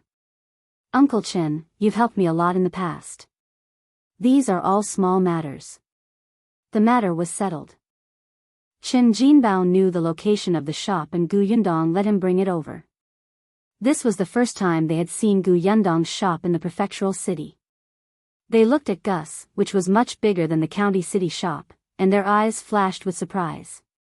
In the end, it was decided that the 3 women would stay in the empty room at Gus. The 3 of them would share a room. Chen Jinbao and Chen Liang stayed in the room that Zhuangzi occasionally stayed in. The remaining 4 men took a few more steps to Shao Qingyuan's medicine shop. This way, it was quite spacious. At least, it was much more comfortable than large bunks in the inn.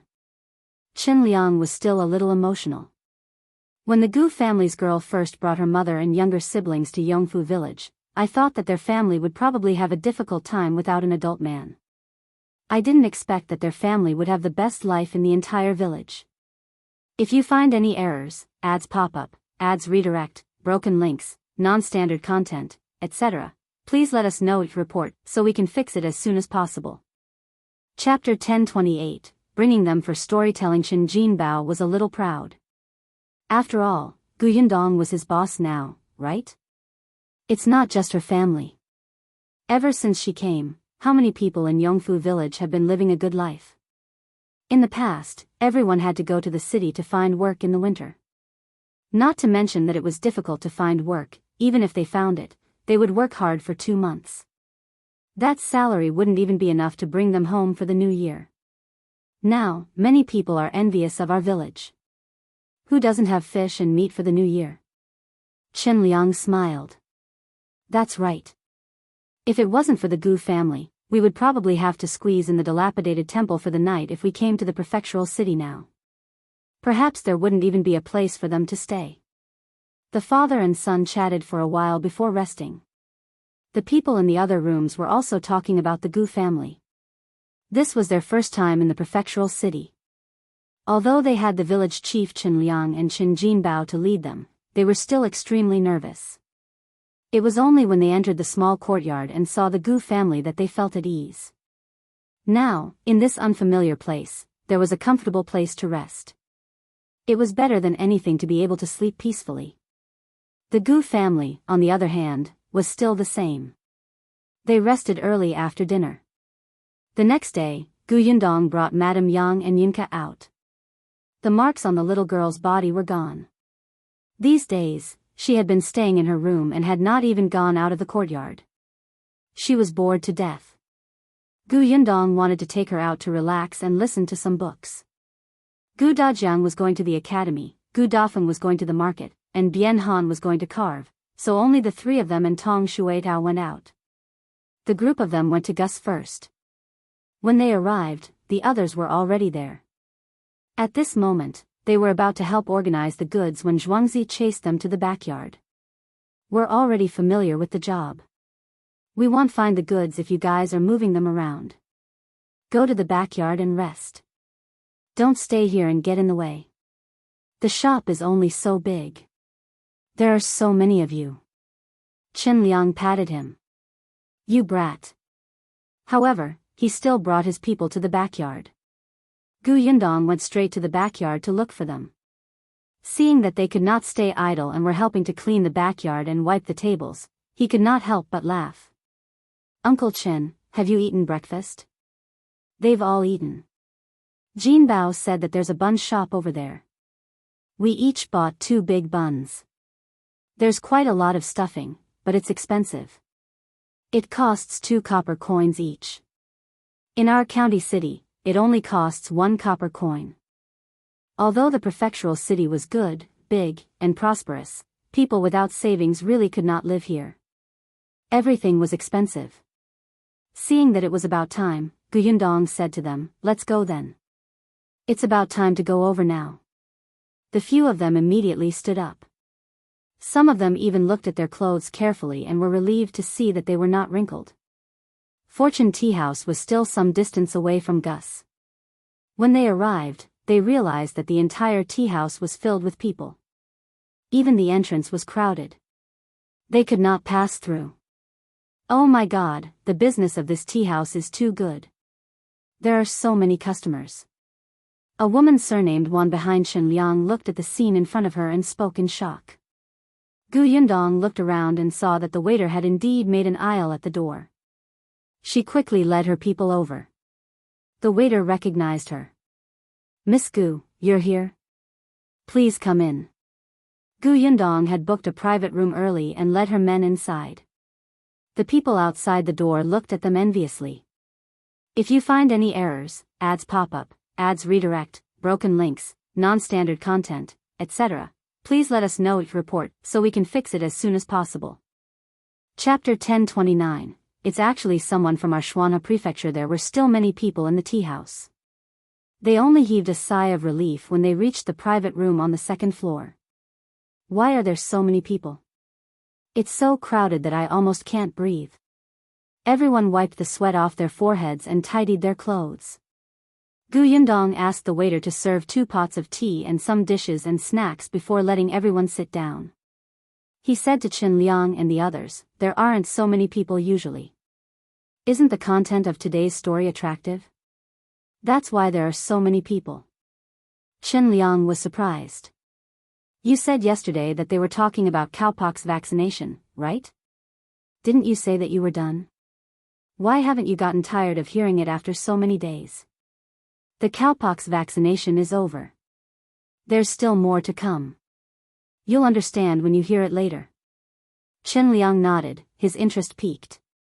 He used to go to the tea house in the county city to listen to books, but at that time, he would squat outside the door and listen attentively. This was the first time he sat in a private room on the 2nd floor of the prefectural city and even drank tea and ate snacks. This feeling was quite novel. If he felt this way, the others felt the same. They didn't dare to drink tea and just looked downstairs. Yunka was still like a little hamster. She wolfed down some braised meat. When she looked up and realized that no one was eating anything, she thought for a moment and came down from the table. She distributed a piece to each of them. Then, she nodded in satisfaction and continued to climb onto the chair to eat. Yundong stroked her head and heard a commotion downstairs. He's out, he's out. Mr. Fan is out. Everyone, be quiet. As expected, there was silence downstairs. The people in the private room also craned their necks to look down. Chen Liang even stuffed the braised meat in his hand into his mouth. He widened his eyes and looked at the gentleman who had walked to the stage downstairs. He looked exceptionally elegant in his long robe. The storyteller's face was flushed. He walked to the table and arranged the shocking wood and tea before saying slowly, I've made everyone wait. I'm late. I'll apologize to everyone here first. He bowed slightly. The guests downstairs could not wait any longer. They waved their hands and said, Mr. Fan, don't mind these etiquettes. Hurry up and start. We've been waiting for many days. That's right, that's right. Mr. Fan, let's get started. We really want to know who the warrior who invented the cowpox vaccination method is. Warrior? The corners of Gu Yundong's mouth twitched. She coughed lightly and took a sip of tea. Downstairs, Mr. Fan's movements were still slow. It made one's heart itch to go up and speak for him. After a moment, they heard a loud bang from the shocking wood. The extremely sudden sound made the hearts of the few people in the private room tremble violently. Even their breathing became light. Following that, she heard Mr. Fan's high-pitched voice. Speaking of which, last time, we said that someone had traveled thousands of miles to the capital and tried all means to send the cowpox vaccination method to the Song residents. It was through thousands difficulties and dangers that it was handed over to Imperial physician Song. Only then did thousands of people obtain this great blessing. Everyone was speechless.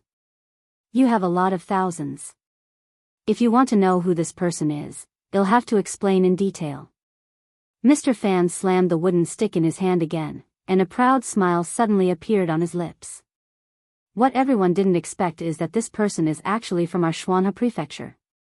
If you find any errors, ads pop up, ads redirect, broken links, non-standard content, etc., please let us know each report so we can fix it as soon as possible. Chapter 1030, Anger Vented. What? Everyone was shocked.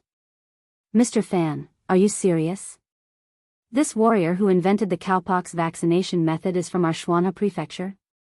Oh my god. It's actually someone from our side. There's such a talent in Xuanhe Prefecture. Haha, so it's our fellow countrymen. Our Xuanhe Prefecture is going to be famous. Mr. Fan, hurry up and say it. Maybe you'll say it. I even know this person. Mr. Fan looked at everyone's excited expressions with satisfaction. Not to mention them, even he was proud when he found out about this. If there was a capable person in his hometown, wouldn't he be proud? He laughed. Perhaps many people know this person's identity. Mr. Fan waved his hand. Everyone knows about Shao's, right? That's right, Shao Qingyuan's pharmacy was called Shao's. After all, he and Yundong were engaged. No matter what, they had to follow each other. Her shop was called Gus, and his was called Shao's. It was so easy to remember. Moreover, they knew that they were a couple when they heard it. When everyone heard Shao's, they immediately lowered their heads and whispered. Some people present knew about Shao's, but some did not.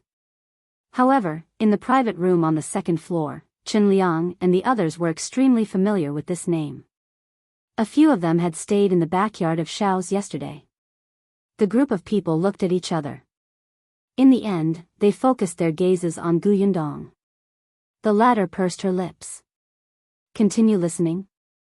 Downstairs, Mr. Fan's voice continued. This Shao's was opened from Fengkai County to our Xuanhe Prefecture. The owner of the pharmacy, Shao Qingyuan, is a handsome and extremely smart person. Mr. Fan, could it be that this cowpox vaccination method was invented by Shao Qingyuan and Boss Shao? Someone asked loudly. Mr. Fan laughed. That's right. It's Boss Shao. Whoosh. The entire building exploded. Chen Liang and the others upstairs were so shocked that their eyes could not move. What did they just hear?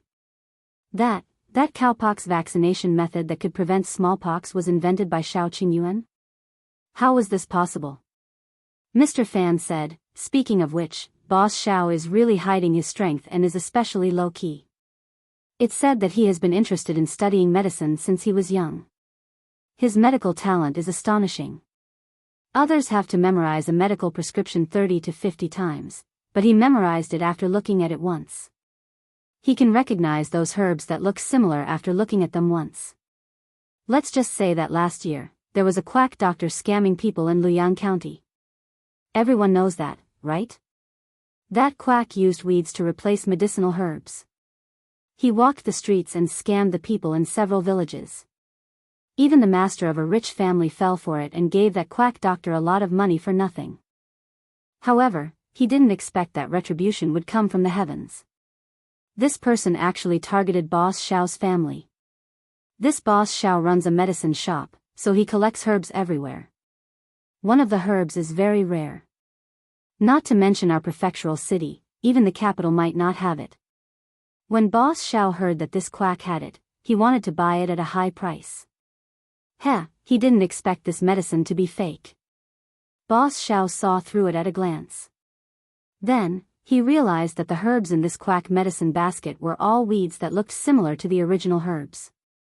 He directly got someone to send this quack to the officials so that the man wouldn't continue to harm the commoners. What do you think Boss Shao did to vent his anger? If you find any errors, ads pop up, ads redirect, broken links, non-standard content, etc., please let us know it report so we can fix it as soon as possible. Chapter 1031, Unpretentious Reason, Satisfying. Someone immediately echoed, Mr. Fan, you don't know, but I'm from the Jiao village. Back then, I saw with my own eyes that Boss Shao saw through that quack scheme and saved the lives of the entire village. Everyone turned to look at the person who spoke. That person wiped his tears. It's true. At that time, my son happened to catch a cold. In the end, that quack prescribed medicine. Not only did he not recover in 2 days, his condition even worsened. If not for young Master Shao, my son would have been killed by that quack. Mr. Fan nodded. That's right. Fortunately, young Master Shao appeared in time. Everyone instantly had a good impression of Shao Qingyuan. I didn't expect the owner of this Shao's to be so powerful. I've seen this Boss Shao before. He's very young. I couldn't tell that he has such ability at all.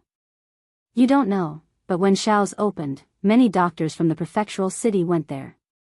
At that time, those doctors went crazy when they saw the herbs in the medicine shop. They said that they were all rare good herbs and wanted to buy them one by one. Moreover, they bought sacks of them. Really? Then shouldn't we go to Shao's in the future? Anyway, if I can't find the herbs in the future, I'll go to Shao's to take a look. Yundong, who was upstairs, had sharp ears. She vaguely heard some words and immediately smiled in satisfaction. How powerful was this advertisement? In the future, Brother Shao would not have to worry about business in his shop at all. Mr. Fan also looked satisfied. He took a sip of water and continued, young Master Shao is a low-key person.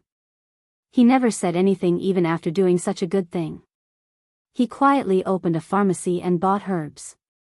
Someone asked him why he opened 2 pharmaceutical shops instead of being a doctor since he's so talented in medicine. Guess how young Master Shao replied? How did he reply? How would they know? However, since Mr. Fan wanted interaction, they would reluctantly cooperate. Someone guessed, did Boss Shao say that he's young and is afraid that everyone won't believe that his medical skills are good? I think Boss Shao must have said that he likes to solve difficult illnesses. Those minor illnesses and pains are too simple. He wants to solve those difficult illnesses that can't be solved for more than 1,000 years, such as this method to prevent smallpox, right? Everyone felt that what this person said made sense. After all, geniuses like to challenge those with difficulty. The corners of Mr. Fan's mouth couldn't help but twitch. Boss Shao wasn't as noble as you made him out to be. He shook his head and said, no. Boss Shao said that he wants to earn money. He likes silver, so he wants to open a pharmacy and earn big money. Was it actually such an unpretentious and refreshing reason? Wasn't it a little vulgar? Upstairs, Yundong secretly snorted. Of course, it had to be more vulgar. Otherwise, what if you think that my brother Shao is a compassionate and soft-hearted person? What if you all come to buy medicine without giving him money? Wouldn't brother Shao suffer a huge loss if they were to use moral blackmail? Previously, when someone heard Mr. Fan say that Boss Shao had exposed the quack doctor, they felt that he was a great benevolent person. They thought that if they didn't have money, they could go to his pharmacy and cry for medicine. Now that Mr. Fan had said this reason, someone sighed in disappointment, but someone asked loudly, Mr. Fan, since Boss Shao doesn't like to be a doctor, why did he develop the cowpox vaccination method? If you find any errors, ads pop up, ads redirect, broken links, non-standard content, etc., please let us know it report so we can fix it as soon as possible. Chapter 1032, Another Good News, Good Question. Mr. Fan was shocked. It's definitely not a coincidence that Boss Shao developed this medical prescription. This Boss Shao has a subordinate. This subordinate has a particularly pitiful background. Initially, Boss Shao didn't know about it. He accidentally heard him mention it and found out that this person's family had all died of smallpox. That was why this subordinate was alone and drifted around until he met Boss Shao. Boss Shao had been with this subordinate for a long time, so they were like brothers. After knowing his background, he began to pay attention to smallpox. He thought that if there was a way to prevent this illness, no one would be as lonely and desolate as his subordinate from a young age in the future. He thought while he was eating, sleeping, or walking. In the end, he had a flash of inspiration. If people could get smallpox, what about animals? Pigs, cows, and sheep. What would happen if they were infected with smallpox? At that time, Boss Shao ran to the farm in the suburbs. He went to see the cows first and realized that cows would get cowpox. The men who had been raising cows would also get cowpox. The problem was that those who had been infected with cowpox no longer had smallpox. Don't you think this is rare? It turns out that those who had cowpox wouldn't have smallpox anymore. Boss Shao was extremely happy. This was a very important discovery. If it's true, wasn't this a way to prevent smallpox? However, Boss Shao was still worried. He's afraid that only the cows in our Xuanhe Prefecture had this effect. What if the cows in other places don't? In order to ensure that nothing went wrong, he went to Qingyuan Prefecture, Yongning Prefecture, Wanqing Prefecture, and other prefectural cities. The results confirmed that all the situations were the same. But that wasn't enough. If it hadn't been tested on human beings, then he couldn't be sure. At this moment, that subordinate of his volunteered to experiment on himself. Boss Shao didn't agree. What if something happened? In the end, this subordinate actually contracted the cowpox himself. Wow, the people below exclaimed. They did not expect this subordinate to have such courage. If it were them, they would definitely not dare to use such an unverified medical method. If they were not careful, they would even lose their lives. Mr. Fan wiped the corners of his eyes. This is called karma. Boss Shao went to find a way to prevent smallpox because of this subordinate. This subordinate returned the favor and trusted Boss Shao so much. He was willing to take the risk. What a touching brotherhood. Yundong was speechless. Why was this last sentence so strange? It felt like something was wrong. Everyone nodded repeatedly when they heard that. It was really rare to have such a deep brotherhood. Someone asked loudly, "Is that subordinate all right?" Without waiting for Mr. Fan to answer, the person beside him replied, "He must be fine. Otherwise, why would Boss Shao send this medical prescription to the capital?" Mr. Fan nodded. Indeed, that subordinate was fine. Boss Shao felt that this medical prescription was too precious and too important to the world, so he didn't care about staying at home for the new year. He rushed to the capital and handed it over to the head of the Imperial Hospital, Dr. Song. Everyone's blood boiled when they heard that. Boss Shao is too awesome. I'm proud to have such a fellow countryman.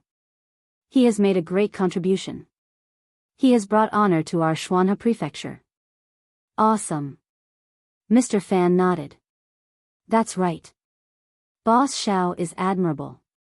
Here, I have good news for everyone.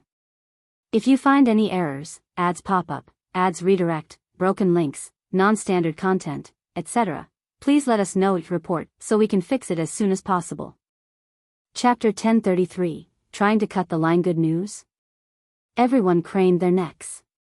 The voices stopped, waiting for Mr. Fan to make the announcement. Some well-informed people had already guessed it. After all, someone had just said that the imperial physician in the million-gold pavilion was called Shao Qingyuan. In the past, he was just a poor boy in Fengkai County. Now that they thought about it, Shao Qingyuan was that Imperial physician. As expected, Mr. Fan laughed and said, because Boss Shao is from our Xuanhe Prefecture, he's the one who was sent by the Emperor to the Xuanhe Prefecture to inoculate everyone. The person who's most familiar with cowpox vaccination is our boss Shao. Back then, when the second prince was inoculated with cowpox, Boss Shao was present the entire time and did it himself. Wow, when the people below heard this, they were even more excited. Boss Shao was the one who taught the Imperial physicians in the capital the cowpox vaccination method. Now that he had taught the doctors in the prefecture city the cowpox vaccination method, didn't that mean that these doctors were also very powerful? With this guarantee, what else was there to worry about? Someone suddenly thought of something and asked anxiously, since Boss Shao is from the Xuanhe Prefecture, in that case, he'll still be here in 3 months. We don't have to worry about him going to the capital? Many people heaved a sigh of relief when they heard this. Especially those who did not have time to go to the government office to register, their eyes were closed and their faces were filled with relief. Unexpectedly, Mr. Fan shook his head. Of course not. Boss Shao came here on the Emperor's orders. The other Imperial physicians will stay for 3 months, and Boss Shao is no exception. Besides, the Xuanhe Prefecture's vaccination situation has to be reported to the capital. Boss Shao will still leave in 3 months. Everyone was instantly disappointed. Mr. Fan continued, besides, I just said that Boss Shao doesn't want to be a doctor. He still has to buy herbs everywhere. Why would he stay in the prefectural city for a long time? After a moment of silence, he changed the topic. Of course, everyone doesn't have to worry too much. Boss Shao will definitely teach the doctors in our prefecture city well. With him personally watching over them for 3 months, the doctors will definitely be very skilled. Although that was what he said, everyone still felt that it was best to finish the vaccination in the next 3 months. After all, Boss Shao was still present. If there was a problem, he definitely had the ability to solve it. There were also those wealthy families who had been watching. These people did not care about the 3-month deadline. After all, they had money and connections. Even if they had to pay a fee after 3 months, it did not matter. It did not matter if the Imperial physician left. They could still go to the capital and find a doctor in the capital to inoculate them. In their opinion, the Imperial physicians in the capital were definitely more brilliant than the Imperial physicians sent from the capital. Then, the physicians they taught were naturally more powerful than the ones in the prefecture capital. No matter what, they had to send someone to the capital to find out if the second prince's matter was true. They had to see if anything would happen to those who had been vaccinated. However, after hearing Mr. Fan's words, they were more or less anxious. The most powerful big shot was in the Xuanhe Prefecture. Why were they rushing to the capital? If this person really left in 3 months, it would be useless no matter how much money they had. Therefore, after this day, the rich families of Xuanhe Prefecture began to find ways to cut the queue. They wanted to be inoculated within these 3 months. It would be best if Shao Qingyuan could personally inoculate them. If you find any errors, ads pop up, ads redirect, broken links, non-standard content, etc., please let us know each report so we can fix it as soon as possible. Chapter 1034, Liang and the others shocked Yundong was very satisfied with the reaction downstairs. This was also the reason why the tea house announced that the story was to be continued after they finished talking about the cowpox vaccination method. The last story was actually for the ordinary citizens to hear. These people cared about the deadline, connections, and money.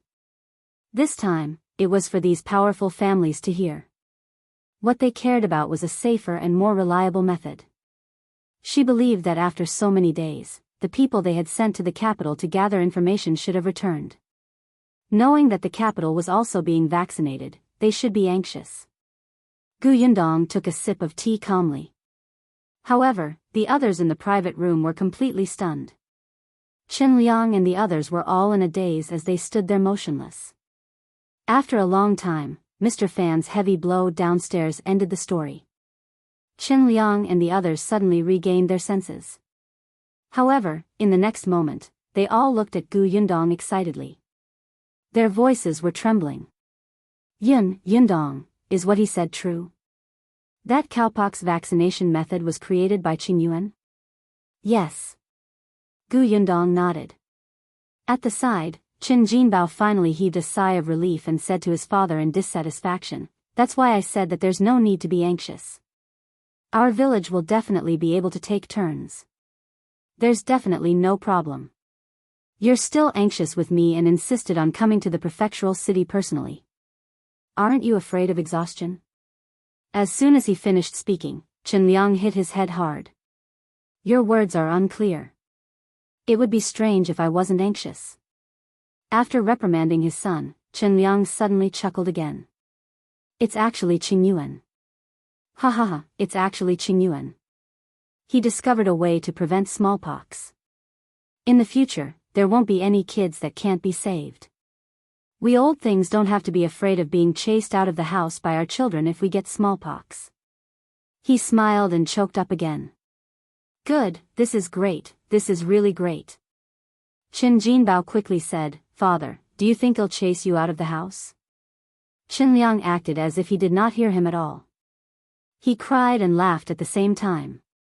"Ha ha ha, our village has produced an impressive person.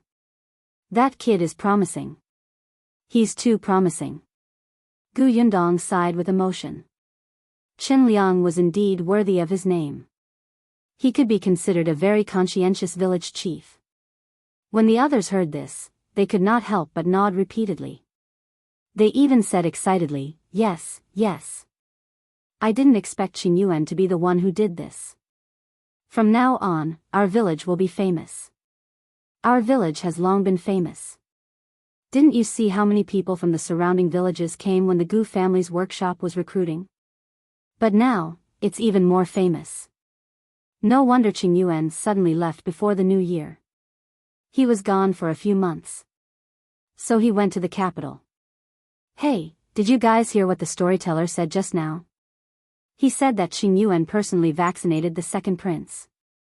In that case, he has seen the emperor and the prince, right? Right?" When everyone heard this, wasn't that so? The wolf cub whose parents didn't dote on him and didn't even have enough to eat had actually gone to the capital to see the emperor. How lucky was he, eh? Wait. Madame Wan suddenly said, "Well, Qingyuan lived so hard in the past and no one helped him. Everyone in the village called him a wolf cub. Then, will he still inoculate us? If you find any errors, ads pop up, ads redirect, broken links, non-standard content, etc., please let us know report so we can fix it as soon as possible." Chapter 1035. The villagers regret. As soon as he said this, the private room instantly fell silent. Other than Liang, everyone else lowered their heads slightly. That's right. They all knew how tough Shao Qingyuan's life had been back then. Because he was cold to everyone, anyone who offended him would not have a good ending. When he attacked, it did not matter if they were children or old people. Therefore, the entire village avoided him, especially as parents. They warned their children to stay away from him. Shao Qingyuan was not the kind of person who would repay evil with kindness. He was cold to begin with, and he was completely willing to ignore the lives of the villagers. In an instant, all the villagers present regretted it. Liang sighed secretly and said, "Qingyuan isn't as petty as you think. Isn't our relationship eased now? If you really feel that you've let him down in the past, treat him better in the future and care more about him. If he needs any help, go and help him. This shouldn't be difficult, right?" The others hurriedly shook their heads. "It's not difficult, it's not difficult. We've long stopped treating him as a wolf cub." Really? This was true. Ever since Shao Qingyuan was engaged to Yundong, he had become much more friendly. When the villagers called him on the way, he would reply. Moreover, after what happened at the Li family last time, everyone knew what kind of person old Master Li was. They felt more pitiful for Shao Qingyuan. Yundong also said, "Brother Shao is busy, so he definitely can't help everyone in the village get vaccinated. However, there are still Ah Zhu, Dr. Xiong, and the old doctor from the county. Isn't the Li family going to hold a wedding soon? Brother Shao and I will go back for a few days. When the time comes, we'll bring Ah Zhu and the others back to help everyone get vaccinated before returning to the prefecture. Most of the people in Yongfu village were actually quite good. Although there were some *T stirs, the cowpox vaccination was an order from the higher-ups.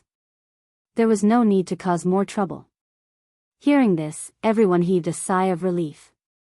They didn't want Shao Qingyuan to do it himself. There were so many people in the village, and it was too much work. However, with him around, they could finally calm down. On the other hand, Liang was a little surprised. The Li family is holding a wedding. Are you going to participate? The second branch of the Li family didn't seem to have a good relationship with Shao Qingyuan, right? Not only him, but the others also had strange expressions. Yundong nodded. Yes, we're going to attend. The Li family invited us.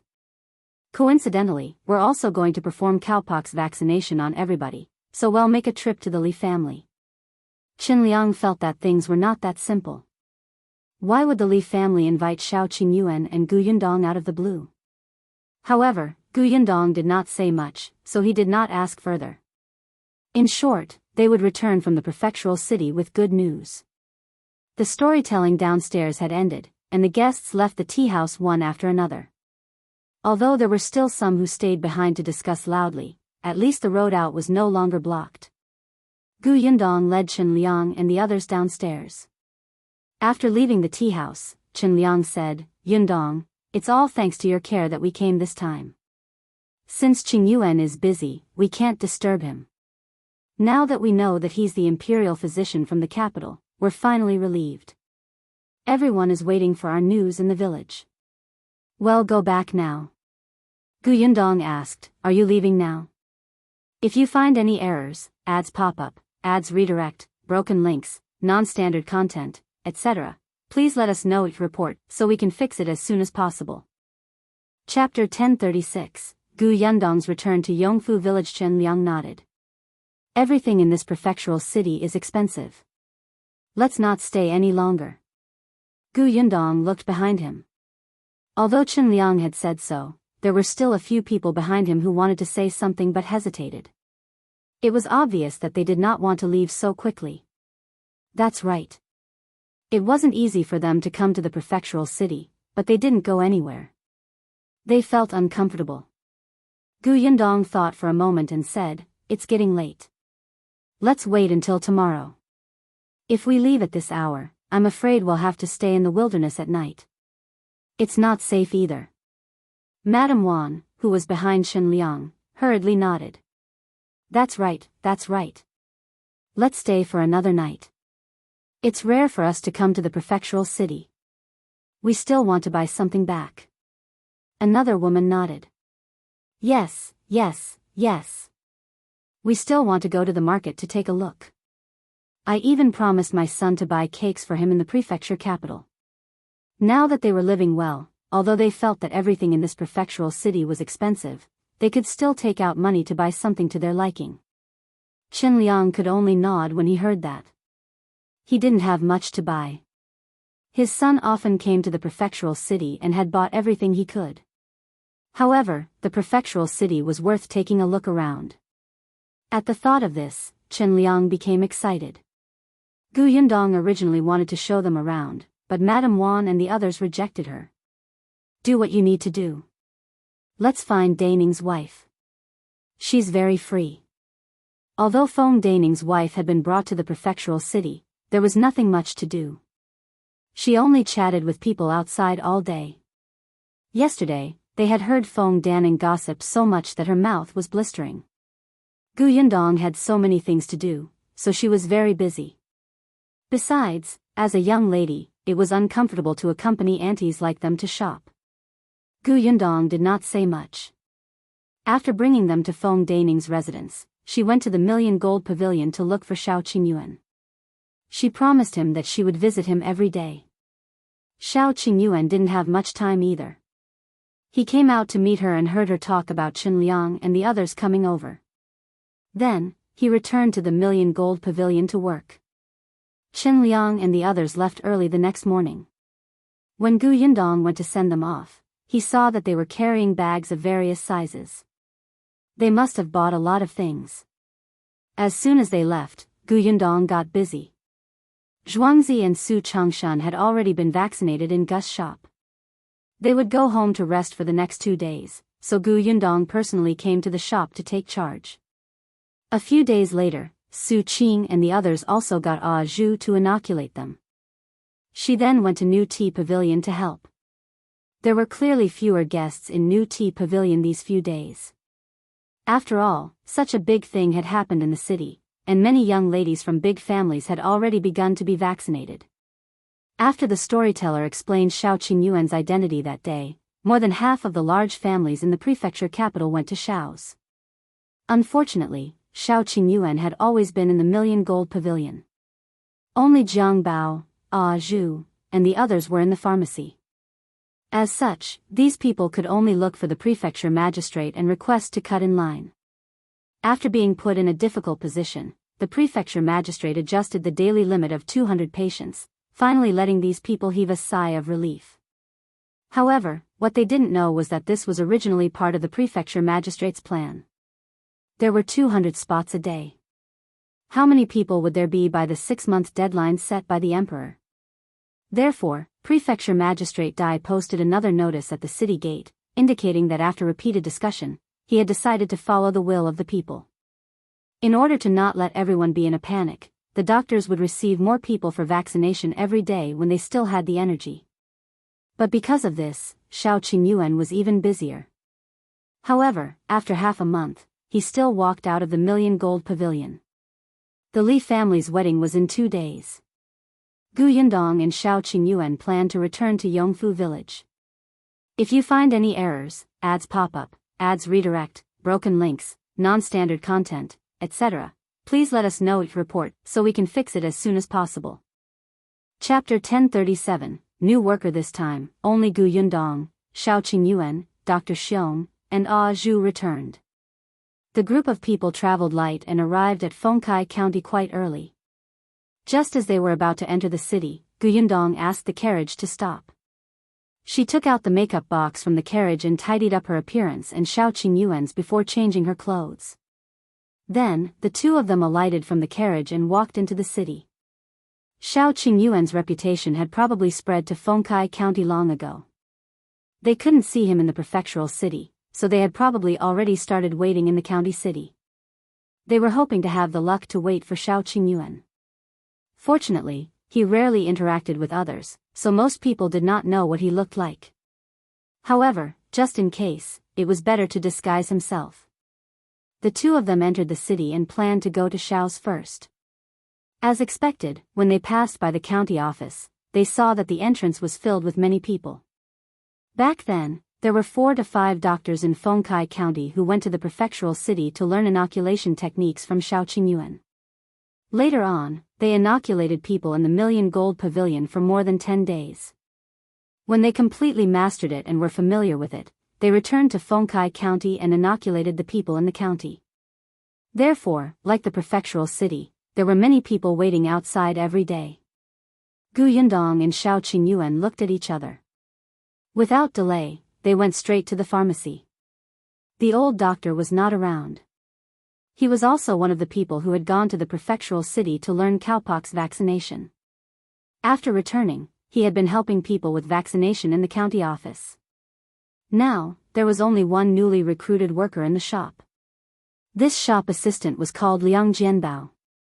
He used to be a schoolboy in the medical center and knew some basic pharmacology. Later on, the medical center was run down by another medical center in the county city, so he lost his job. That was why he was recruited by Shao Qingyuan. He was diligent, but he was not as smart as Jiang Bao.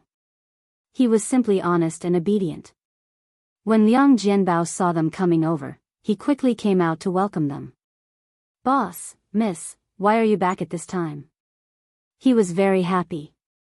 "Boss, you don't know, but now, everyone in the county is saying that you're the Imperial physician who invented the cowpox vaccination method.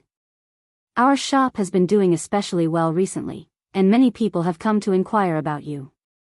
But don't worry, boss. I didn't say anything.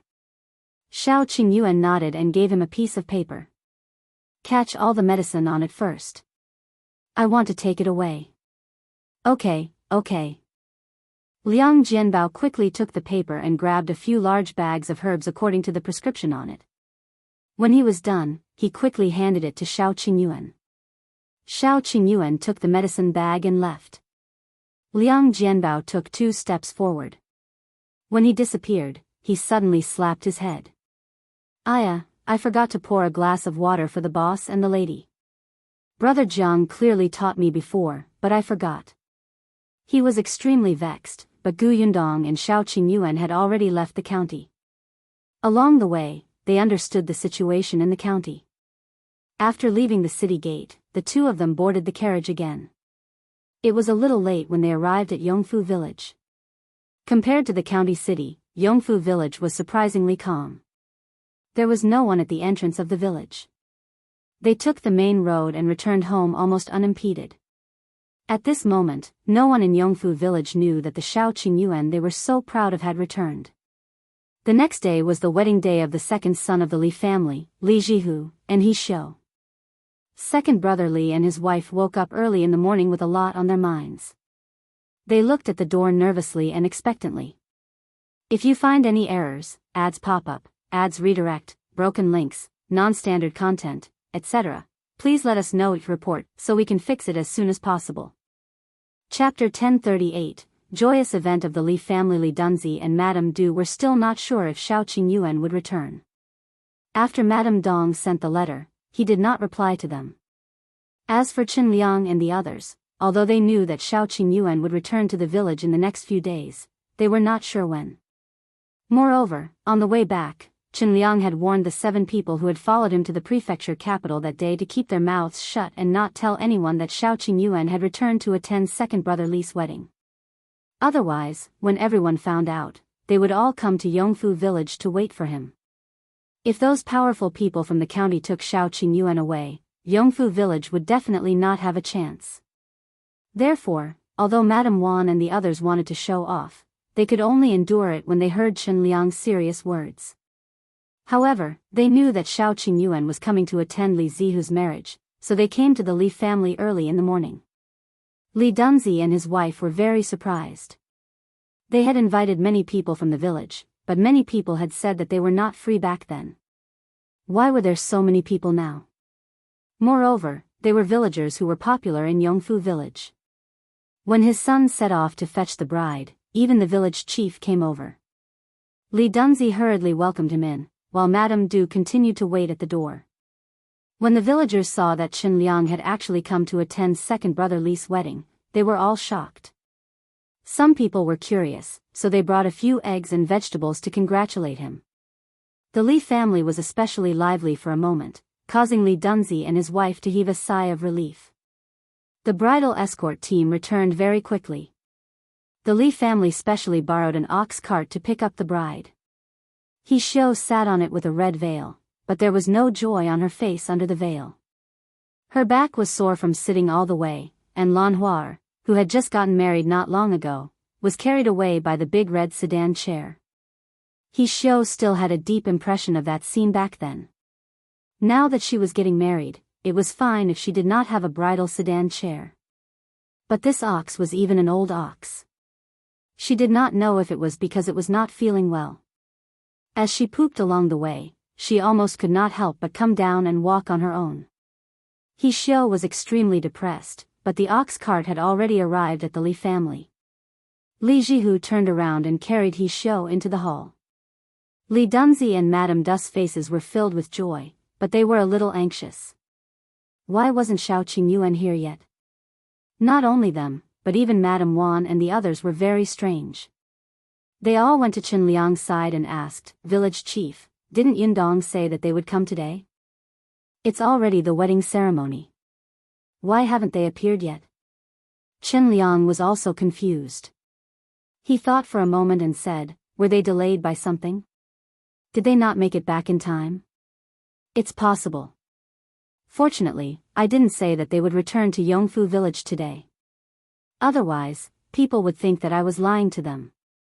Why don't I go to their house and see if they've come back?" Just as they were talking, Liang looked up and saw his son enter. Qin Jinbao walked straight to their table and sat down. He took a glass of water and drank it himself.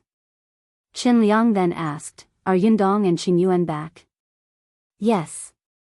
The person beside him was surprised. "They really went back? Then why didn't they come over?" "What are you saying? Don't you think about how famous Shao Qingyuan is now? If he comes at this time, will the new couple still hold the wedding? No matter what, he has to wait for the wedding to end before coming. Otherwise, if this wedding can't be held, won't the Li family blame them?" These words made sense. If you find any errors, ads pop up, ads redirect, broken links, non-standard content, etc., please let us know it report so we can fix it as soon as possible. Chapter 1039, Qingyuan, you're back. Everyone felt relieved and continued eating happily. When the sound of the bridal chamber was heard from the central room, there was finally a trace of movement outside the door. Liang and the others looked up and saw a man and a woman at the door. Everyone who was eating in the courtyard was suddenly stunned. A moment later, someone suddenly shouted, "Wolf cub!" No, Qingyuan, you're back." As soon as he finished speaking, everyone present stood up and rushed towards him. However, Shao Qingyuan's face was still as cold as before, and his entire body exuded an aura of no strangers. In the end, everyone stopped 2 steps away from him. However, everyone looked at him with exceptionally fervent and excited expressions. Their gazes were exceptionally burning. "Qingyuan, we've all heard that you're the doctor who invented the cowpox vaccination method." Yes. "I heard that you went to the capital and entered the royal palace to see the emperor, right? What does His Majesty look like? Is he so mighty that no one dares to look up? Qingyuan, I didn't expect you to have such ability. You even know how to treat illnesses and save people. You're much better than the doctors from the county. Why didn't you say anything? None of us knew that you actually know medicine. Qingyuan, why are you back at this time? Didn't you say that you would stay in the prefectural city for 3 months? Did you come back to inoculate us?" Yes. We were all waiting for you to come back. Everyone was especially excited when they heard about you. The villagers were very enthusiastic. These people, who had originally been cold and distant to Shao Qingyuan, now looked at him as if he was a treasure. If not for the fact that they were still a little afraid of Shao Qingyuan, they would have reached out to touch him and see if they could get some luck. Yundong's lips twitched as she watched from the side. In the past, this treatment belonged to her. Sigh, these people liked the new and hated the old too quickly, right? Shao Qingyuan, who was standing beside her, couldn't help but reach out and squeeze her. Then, he looked at the people in front of him and said, "Can we go in now?" Yes. The person in front of him hurriedly stepped back and welcomed him in.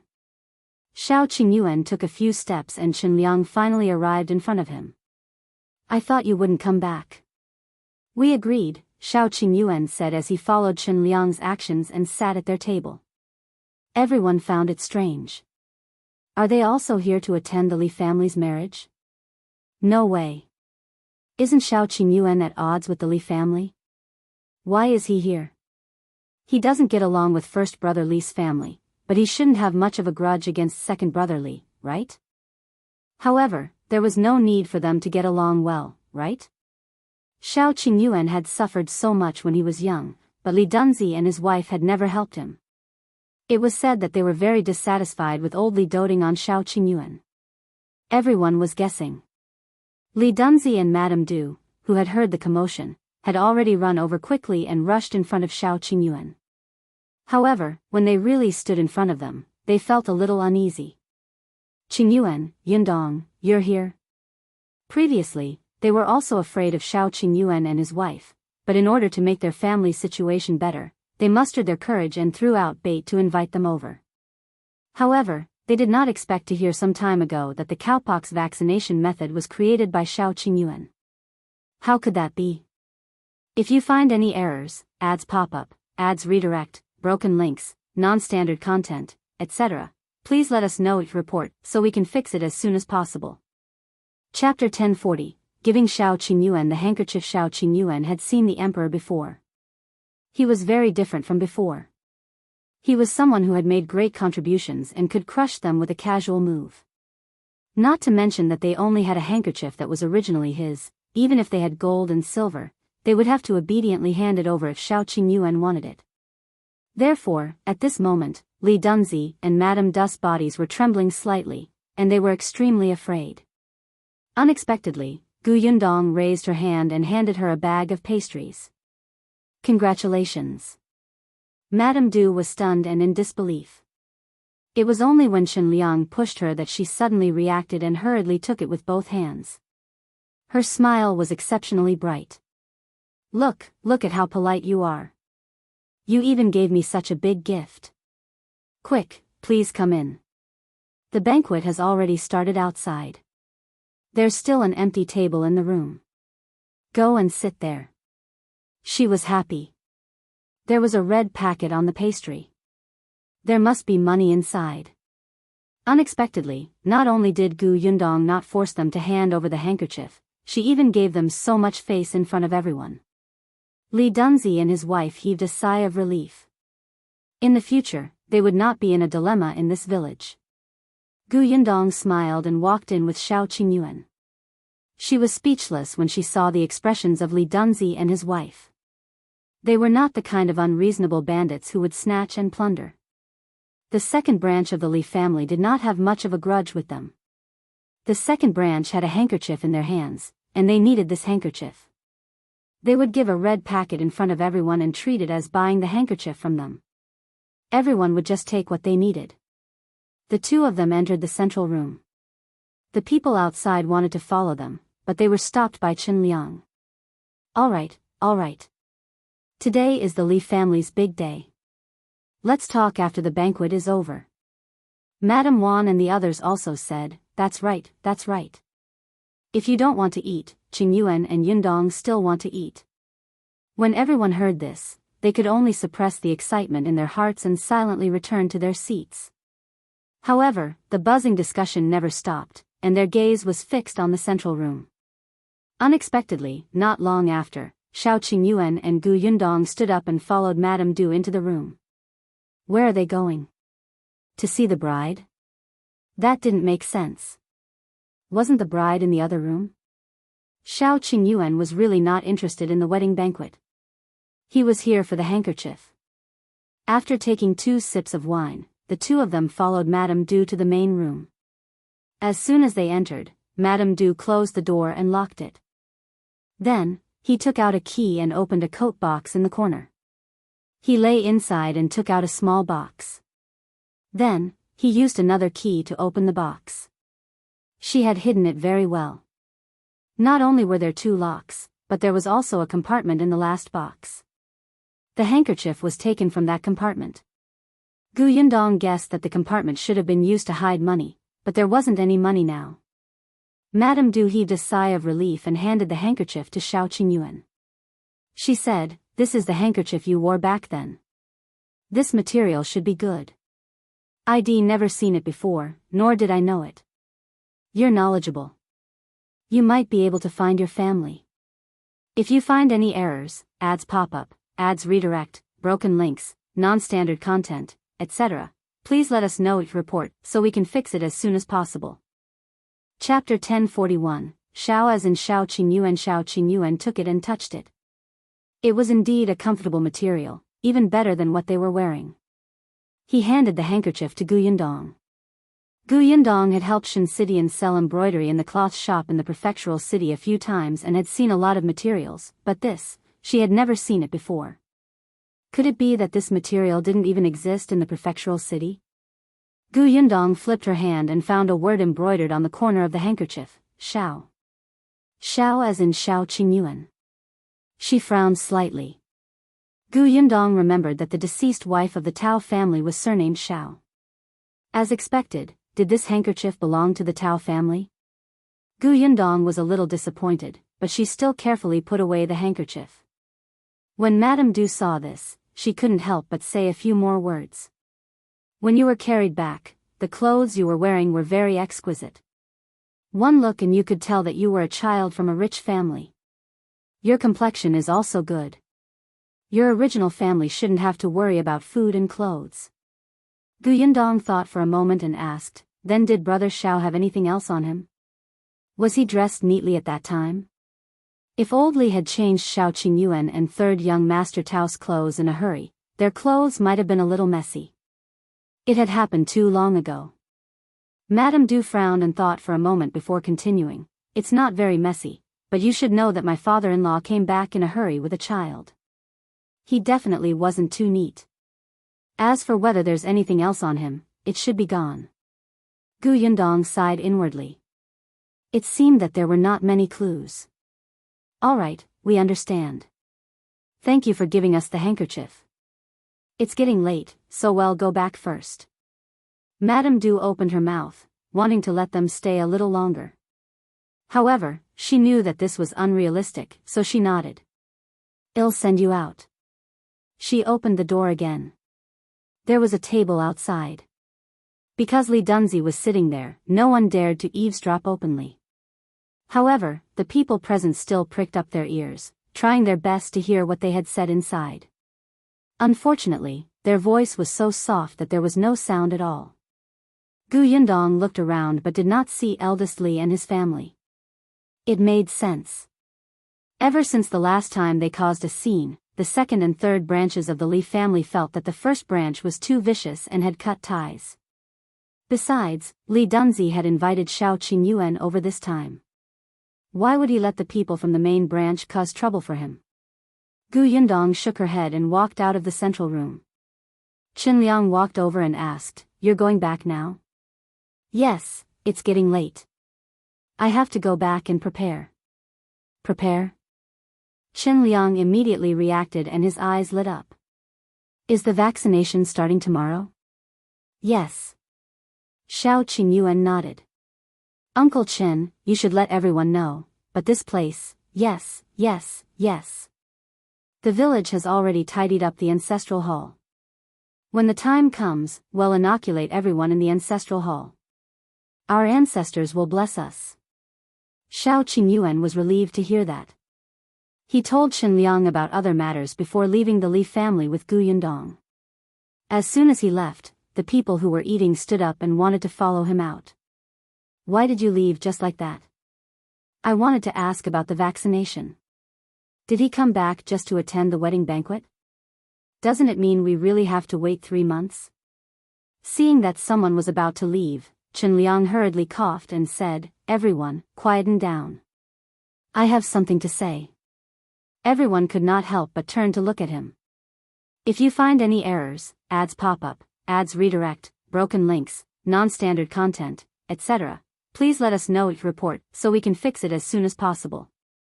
Chapter 1042, She's the only one unhappy. Liang said. Qingyuan said that our Yongfu village will start the vaccination tomorrow. The venue is over at the ancestral hall. Everyone can queue up tomorrow morning. Everyone was overjoyed when they heard that. "What time is it? Will they really inoculate us?" Liang nodded. "Tomorrow at 5 o'clock. After a pause, he continued, "I know that everyone has children and relatives in other villages.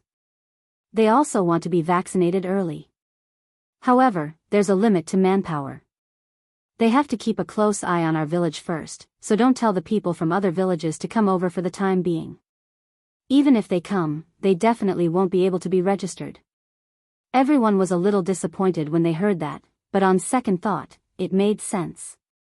There were still hundreds of people in their village, and Shao Qingyuan had to return to the prefectural city. If people from other villages or even county towns came, the local villagers would have to queue at the back. Liang continued, "There's one more thing I have to make clear to everyone. Qingyuan is alone. He can't inoculate everyone. Therefore, Dr. Xiong and the others are going to do it." They were all personally taught by Qingyuan. Someone was immediately dissatisfied. Why can't he do it himself? "If something happens to us," Liang suddenly looked at that person and his voice turned cold. "Then tell me, who is he going to inoculate? You? Or me?" We've already been inoculated. Won't the others have to let him come? Can he handle it alone? Even in the prefectural city, he let those doctors inoculate the commoners. Why is it that when he comes to our Yongfu village, he has to work hard?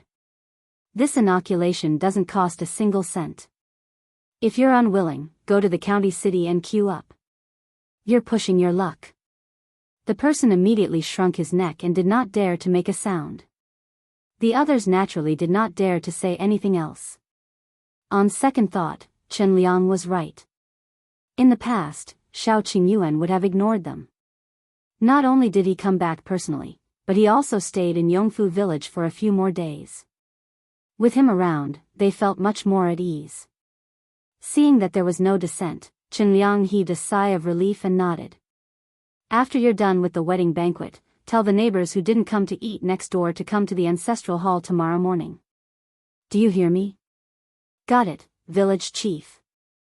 After receiving the accurate news, everyone was relieved and finally began to enjoy the wine, meat, and dishes in peace. The only unhappy one was probably Shao, the bride who had finished listening to the entire process in the new room. Were these two crazy? They came to show off on their wedding day. Now, as soon as they left, these people went back to rest early after the wedding banquet. They didn't even make a fuss in the bridal chamber. Her marriage was not lively at all. However, she was the only one who was dissatisfied with the Li family's second branch. The others felt that it was quite good. Thinking that they were going to be vaccinated tomorrow, they all rested early. Therefore, early the next morning, when Shao was about to get up and serve tea to her in-laws, there was no one at home. Everyone had run to the ancestral hall early to wait. The sky had just lit up, but the entrance of the ancestral hall was already filled with people. Yundong and Shao Qingyuan were not in a hurry. Although they woke up early, they sat in the reception hall and finished their breakfast. Then, they went to Yunshu's room to see him and Yuanji.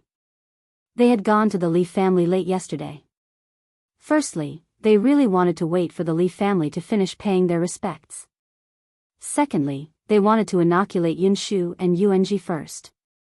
If you find any errors, ads pop up, ads redirect, broken links, non-standard content, etc., please let us know each report so we can fix it as soon as possible.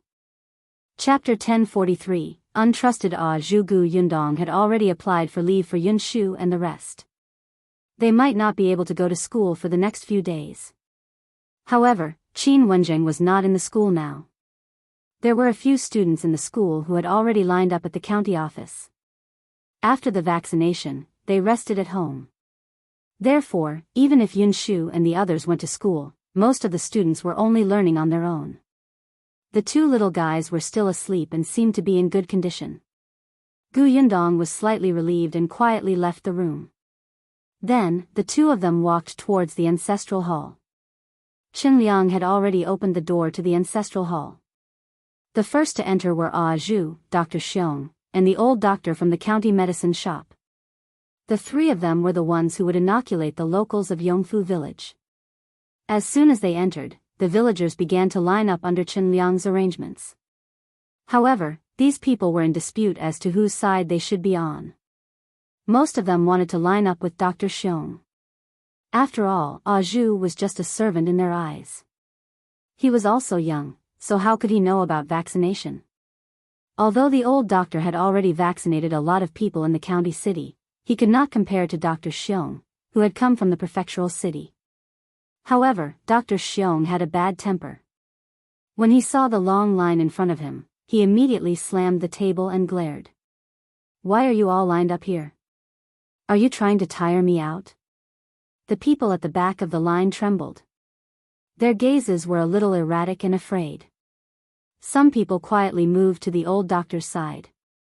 Unexpectedly, when they looked up, the Zhang family, Liang's family, and the He family at the front were lined up on Ah Zhu's side.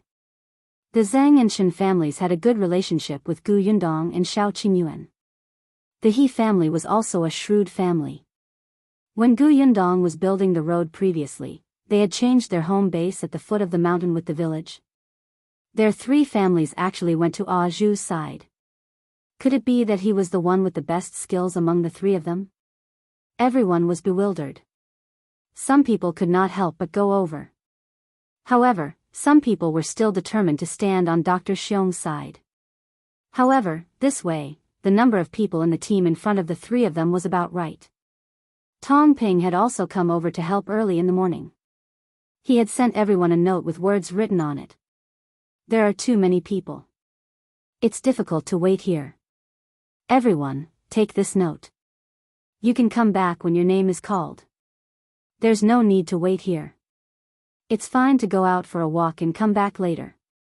Everyone held the note in their hands, but no one moved. Although he said that, what if they missed it? Besides, it was just waiting. It was not like they had not waited before. It did not matter. Therefore, even though the queue had already reached the outside of the ancestral hall, no one moved. At most, they would sit on the ground when they were tired of standing. As for food, there were also people at home who had survived smallpox when they were young. They did not need to be vaccinated, so they could help take care of it. Shao Qingyuan and Gu Yundong were the last to arrive. When they entered, they saw such a lively scene.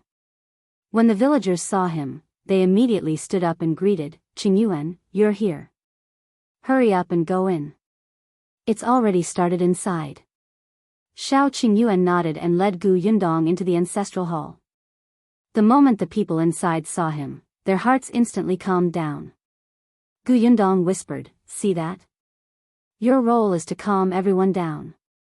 Shao Qingyuan asked, "When are we leaving? If you find any errors, ads pop up, ads redirect, broken links, non-standard content, etc., please let us know it report so we can fix it as soon as possible." Chapter 1044, Ah Zhu and the others changed their names. Gu Yundong looked up at the sky and replied, "About an hour." The news that they had returned to Yongfu village and were vaccinating the villagers today had probably spread. It was fine if the people from the neighboring village found out. With Chen Liang around, no one would make a fuss and insist that Shao Qingyuan vaccinate them. However, that might not be the case for the people in the county. There were many powerful people. They had probably sent people to find out the news of Yongfu village at any time.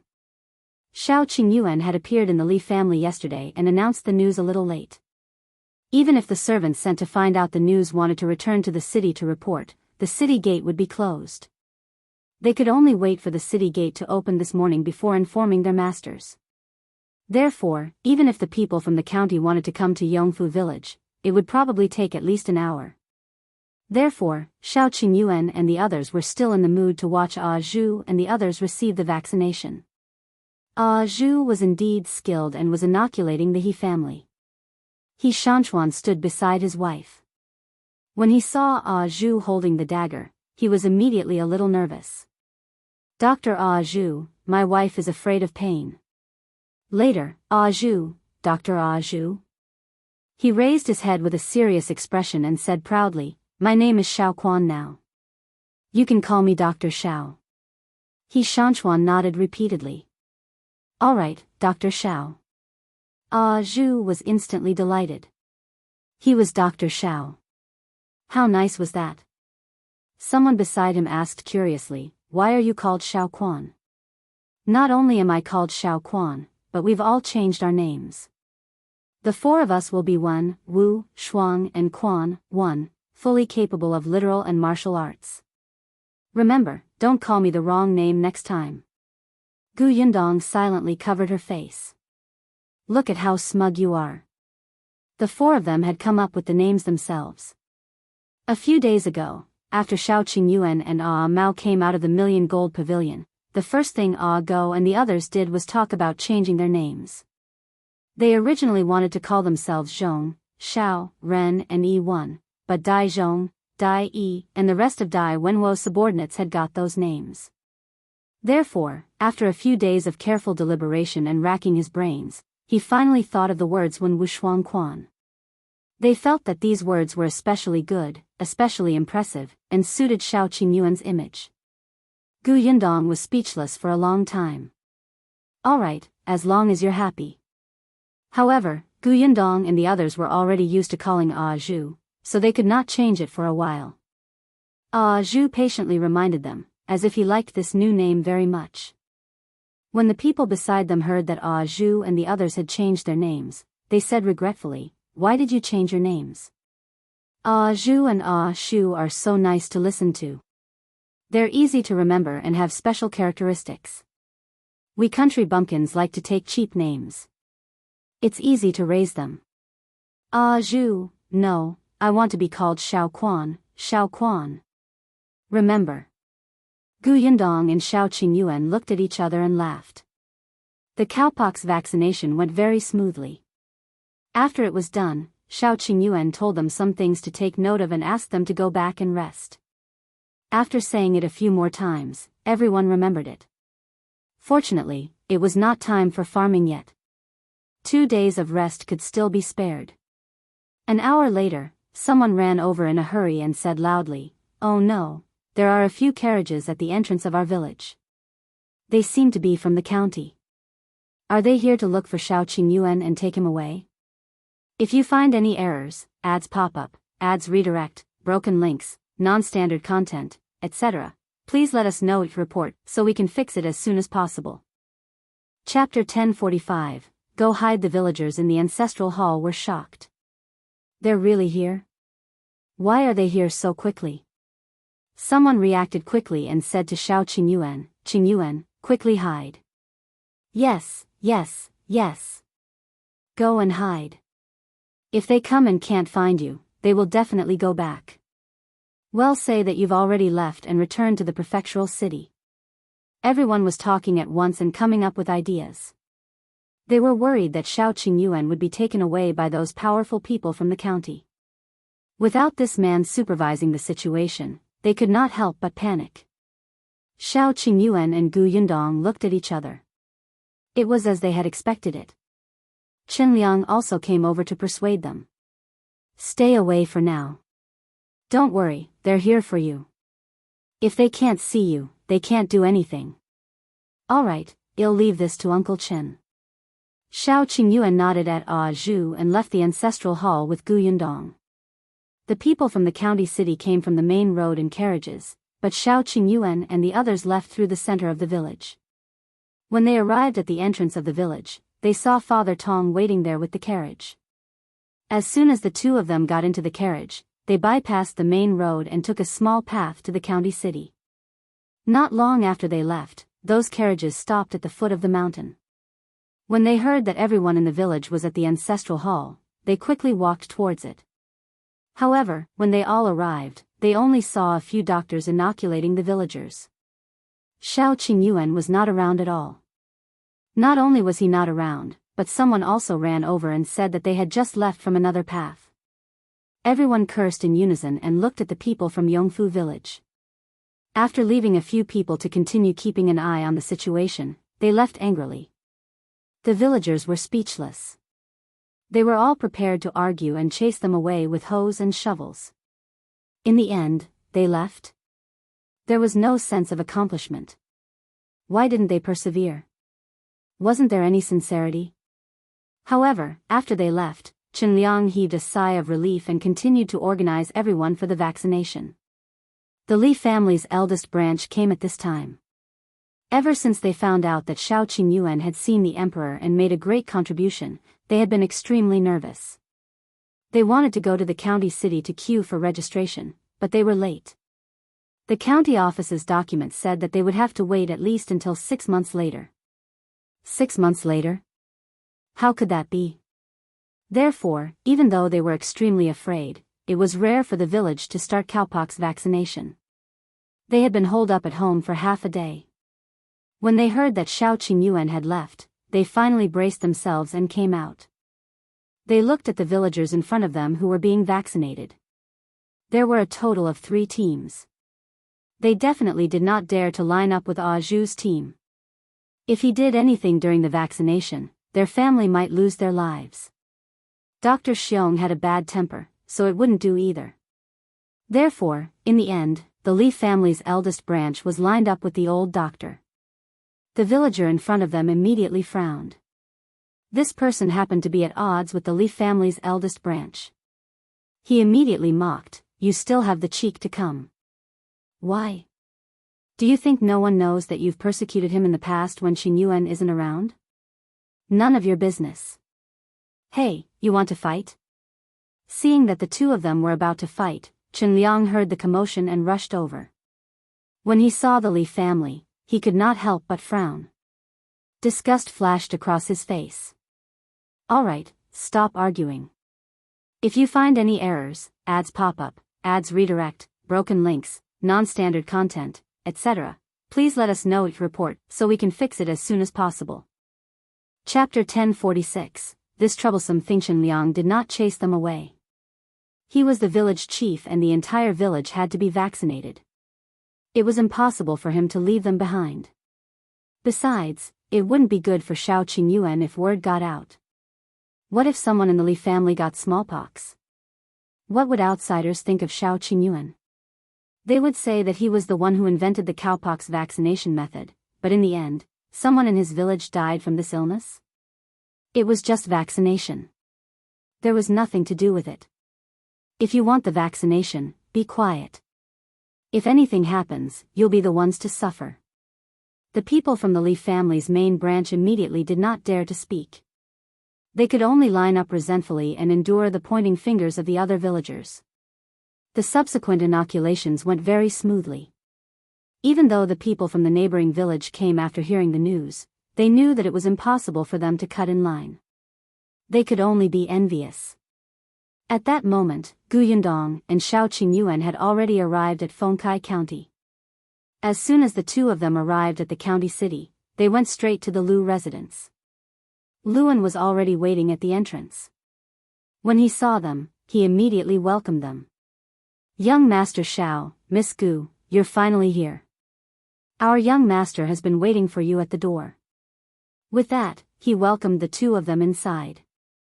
As soon as they turned around the courtyard, Liu Wei, who had heard the commotion, ran over and suddenly stopped in front of them. Then, with a bright smile on his face, he reached out and patted Shao Qingyuan's shoulder. Brother, you're very promising now. I'm proud to have a brother like you. I'm especially proud. I'm extremely proud. As he spoke, he patted Shao Qingyuan's shoulder hard. However, it didn't look like he was proud. Instead, it looked like he wanted to slap Shao Qingyuan into the ground. Shao Qingyuan frowned and tilted his body slightly to avoid the third slap.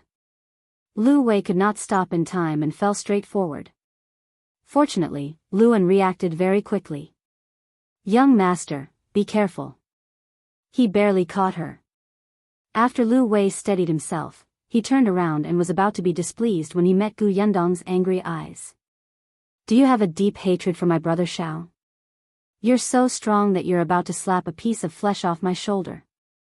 Liu Wei immediately shrunk his neck guiltily, but he still refuted firmly, nonsense, I'm expressing my admiration for brother Shao. It's unstoppable. Besides, I'm afraid that my brother Shao won't believe such an important matter.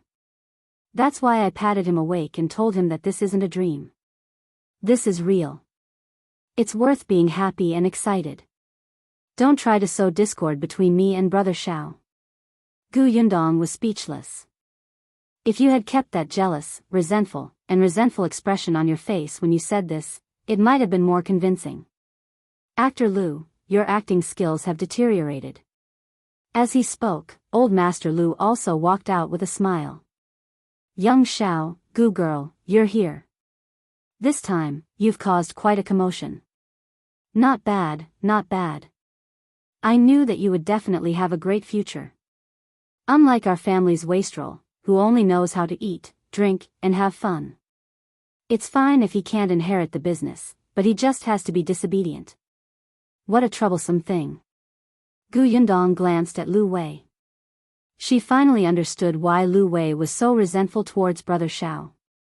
Old Master Liu, if you want to educate your son, then educate your son. Don't compare him to someone else. As expected, as soon as Old Master Liu finished speaking, Liu Wei walked forward angrily. Old Master Liu snorted. You still have the cheek to lose your temper. If you find any errors, ads pop up, ads redirect, broken links, non-standard content, etc., please let us know each report so we can fix it as soon as possible. Chapter 1047, Liu Wei Is Engaged. The group of them entered the central room. Liu Yi bowed obediently and was especially polite. Yundong was silent for a moment. Then, she looked at Liu Wei, who was sitting at the side and eating an apple. This guy was indeed a troublesome thing. Qingyuan didn't even look at him. He said to Old Master Liu, "Let's begin." He came here today to inoculate the Liu family. Liu Wei had smallpox when he was young, so there was no need to take it. However, Liu Yi still needed it, and so did the others in the Liu residence. Seeing that he didn't even drink the tea, Old Master Liu hurriedly said, "You just came. You should rest for a while." "No, let's do it now. We still have to go back early." "Alright, follow me. The room is ready." Old Master Liu brought the few of them to the hall at the back. Qingyuan was holding a medical box in his hand. Liu Wei looked at it and clicked his tongue. He truly looks like a doctor. Yundong glanced at him. Liu Wei immediately went to her side and said, "Look, Brother Shao used to be a hunter, then a merchant. Now he's actually a doctor. What do you think he will be in the future?" "Whatever he will be, it's better than a prodigal son like you." Liu Wei was speechless. Could they still be friends? Didn't he just pat Qingyuan's shoulder twice? A woman who bore grudges. They should be cut off from each other. Qingyuan inoculated Liu Yi, and the others didn't need to wait in the room. They were outside. Old Master Liu took the opportunity to ask Yundong, "Last time, your father got the county championship. I originally wanted to go to your house to congratulate you, but you went straight to the prefectural city. The prefectural examination is about to begin. Are you confident in getting the prefectural championship?" Yundong coughed lightly. "Well, I don't know either. It's not important whether he can get the championship or not. My father missed the Imperial examination back then. Now, we can treat it as fulfilling a dream. We don't want to give him too much pressure. His happiness is the most important. He'll naturally be happy if he can get the championship. If he doesn't get in, treat it as training."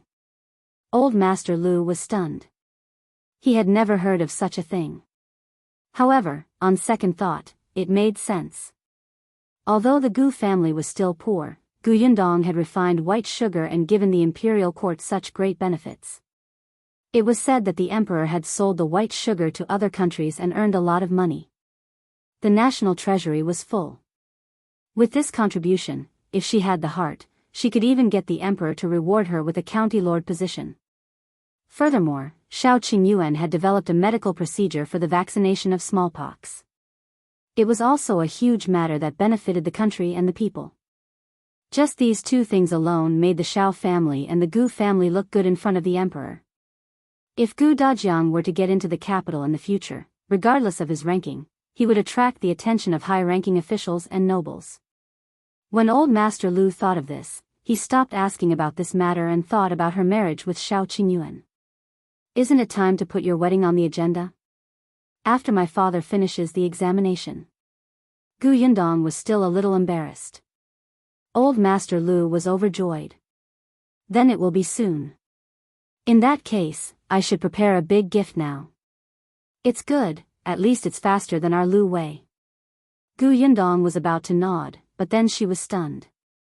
What he meant was, she suddenly looked at Liu Wei, who was eavesdropping on their conversation. You're engaged. When did this happen? Why didn't she know? Wasn't he hiding in the prefectural city to avoid Old Master Liu's blind date? Now, he finally surrendered? Old Master Liu laughed. "Yes, it's finally settled. If you find any errors, ads pop up, ads redirect, broken links, non-standard content, etc., please let us know your report so we can fix it as soon as possible." Chapter 1048, Let Yundong Accompany Me. Yundong was about to ask which family it was when he saw a servant coming to look for Old Master Liu. Old Master Liu could only instruct Liu Wei to entertain Yundong before he left in a hurry. Only the two of them were left in the central room. Yundong suddenly looked at him with a burning gaze. Liu Wei felt uncomfortable under her stare. After a long while, he waved his hand and said, all right, I'll tell you. I'm indeed engaged. It happened a month ago. My father set it up for me. Which girl? Miss Zhang. Liu Wei was very dissatisfied. I don't know what medicine my father took, but he insisted on finding me a fierce wife. You don't know, but that Miss Zhang is especially fierce. I'm afraid of her. Yundong was speechless. There was nothing she could do about this. Liu Wei looked like he had nothing left to live for. My father doesn't listen to me at all. He insists that I'm jumpy and that I have to find a wife who can control me. Then how can I live in the future? Yundong wanted to laugh, but she tried her best to restrain herself. Forget it. He was already in such a miserable state. It was not good to laugh at him. However, they were still friends, so she asked a few more questions. Have you seen Miss Zhang? Do you have any feelings for her? I've seen her. She looks alright, but she's fierce and domineering. I don't like this at all. Yundong frowned. But this was how it was like for a man and a woman to get married these days. Since they were already engaged, it meant that old Master Liu had made up his mind. However, for old Master Liu to take a fancy to her, that girl must have something outstanding that he admired. However, Liu Wei was very against this Miss Zhang now. Then, just as Yundong was thinking about it, old Master Liu rushed back. Unexpectedly, the first thing he said when he returned was to Liu Wei. A servant came to the Zhang family and said that they had obtained a wild deer. Young Master Zhang has held a banquet and invited you to join in the fun. What's there to hold a banquet for? I don't even want to eat anymore. I'm not going. Liu Wei refused without hesitation. Old Master Liu was furious. Who asked you to eat deer? I asked you to meet Miss Zhang. All the more reason for me not to go. I don't like her. Old Master Liu looked around, looking like he was looking for a stick. Seeing this, Liu Wei hurriedly jumped up and hid behind Yundong. Father, you, don't be rash. You're really an idiot. If you don't like her, you should meet her even more often. Wouldn't you like her if you talked to her more often? Let me tell you, I'm already tolerant enough of you. I even let the two of you cultivate your relationship before marriage. Don't be ungrateful. As he spoke, old Master Liu's breathing began to quicken. His face turned red, and he looked like he was about to faint. Liu Wei panicked and quickly said, Okay. I'll go, alright? However, he made a request. Let Yundong accompany me. Yundong, no, I'm not here. You can't see me. Old Master Liu frowned. Liu Wei said anxiously, Father, didn't you say that she has good taste?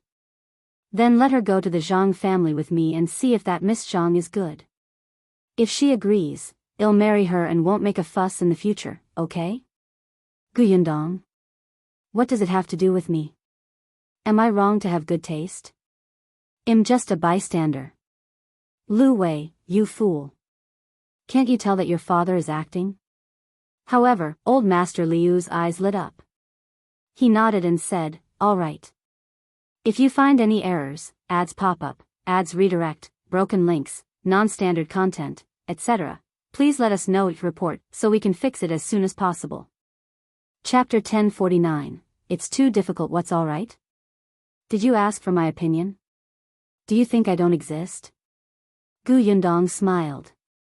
I don't think it's appropriate. I'm an unmarried woman. If I follow Liu Wei to the Zhang family to look for Miss Zhang, others will think that I have something to do with Liu Wei. If Miss Zhang misunderstands something and thinks that I deliberately came to provoke her, wouldn't I have done something bad out of kindness? Unexpectedly, old Master Liu waved his hand and said, It's fine. I'll let Yenner accompany you. When the time comes, just say that you're Yenner's friend and Yenner brought you there. Liu Yen was Liu Wei's elder sister. Yundong had met her before. She was a good person. Probably because she was the eldest child of the Liu family, she was decisive and completely different from Liu Wei. Gu Yundong sometimes felt that it was probably because he had such an elder sister that Liu Wei was pampered to the point of being heartless and silly. But even if there was Liu Yan, Gu Yundong did not want to go. Her expression was serious as she rejected him firmly. I don't think it's appropriate. What if Miss Wan Zhang doesn't believe me? Besides, I still have to wait for Brother Shao. Before she could finish speaking, Old Master Liu clutched his chest and looked like he was about to die. Gu Yundong's lips twitched. Uncle Liu. I'm not a fool like Liu Wei. You said that I have good taste. Can't I tell that you're acting? Liu Wei supported Old Master Liu. Father, are you all right? Don't worry, Gu girl is kind-hearted. She will agree. Don't faint. Gu Yundong was speechless. She wanted to ask Shao Qingyuan to leave and not care about the Liu family. Old Master Liu panted heavily and said with great effort, Yundong, you're Liu Wei's friend. Can you bear to see his marriage not go well and that he and his wife won't be able to grow old together? I can bear to. As long as you go and take a look, Liu Wei will wait for the wedding in peace. You know his temper. What if he suddenly runs away on the day of the wedding? Then, my Liu family and the Zhang family will become enemies.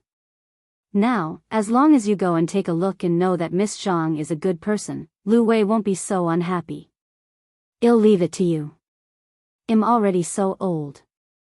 It's too difficult for me to have a grandson.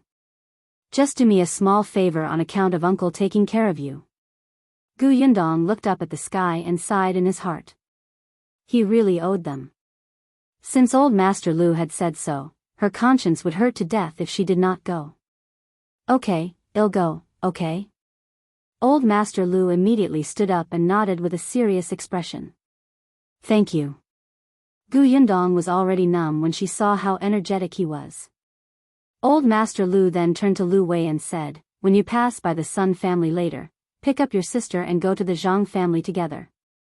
The Sun family was the family that Liu Yan's husband belonged to. Liu Wei nodded. I understand, father. Gu Yundong rubbed her temples and entered the house to inform Shao Qingyuan. Shao Qingyuan was silent for a moment. All right, it's boring for you to wait outside. Just go take a look. Wait for me to come back. Okay. Gu Yundong walked out of the door again. Liu Wei was ready. The two of them got into the carriage outside.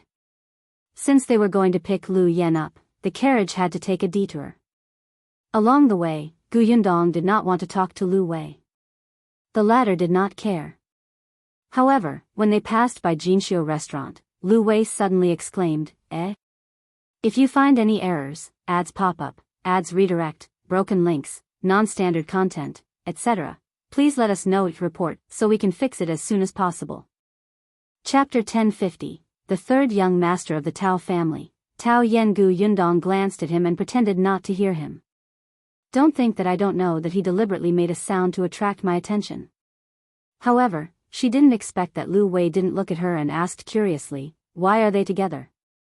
Gu Yundong lifted the curtain and looked out. She happened to see two people about to enter Jinxiu restaurant. She didn't know one of them. But wasn't the other Peng Zhongfei? It had been a long time since he had seen this person. He looked like he had been doing well recently and was glowing.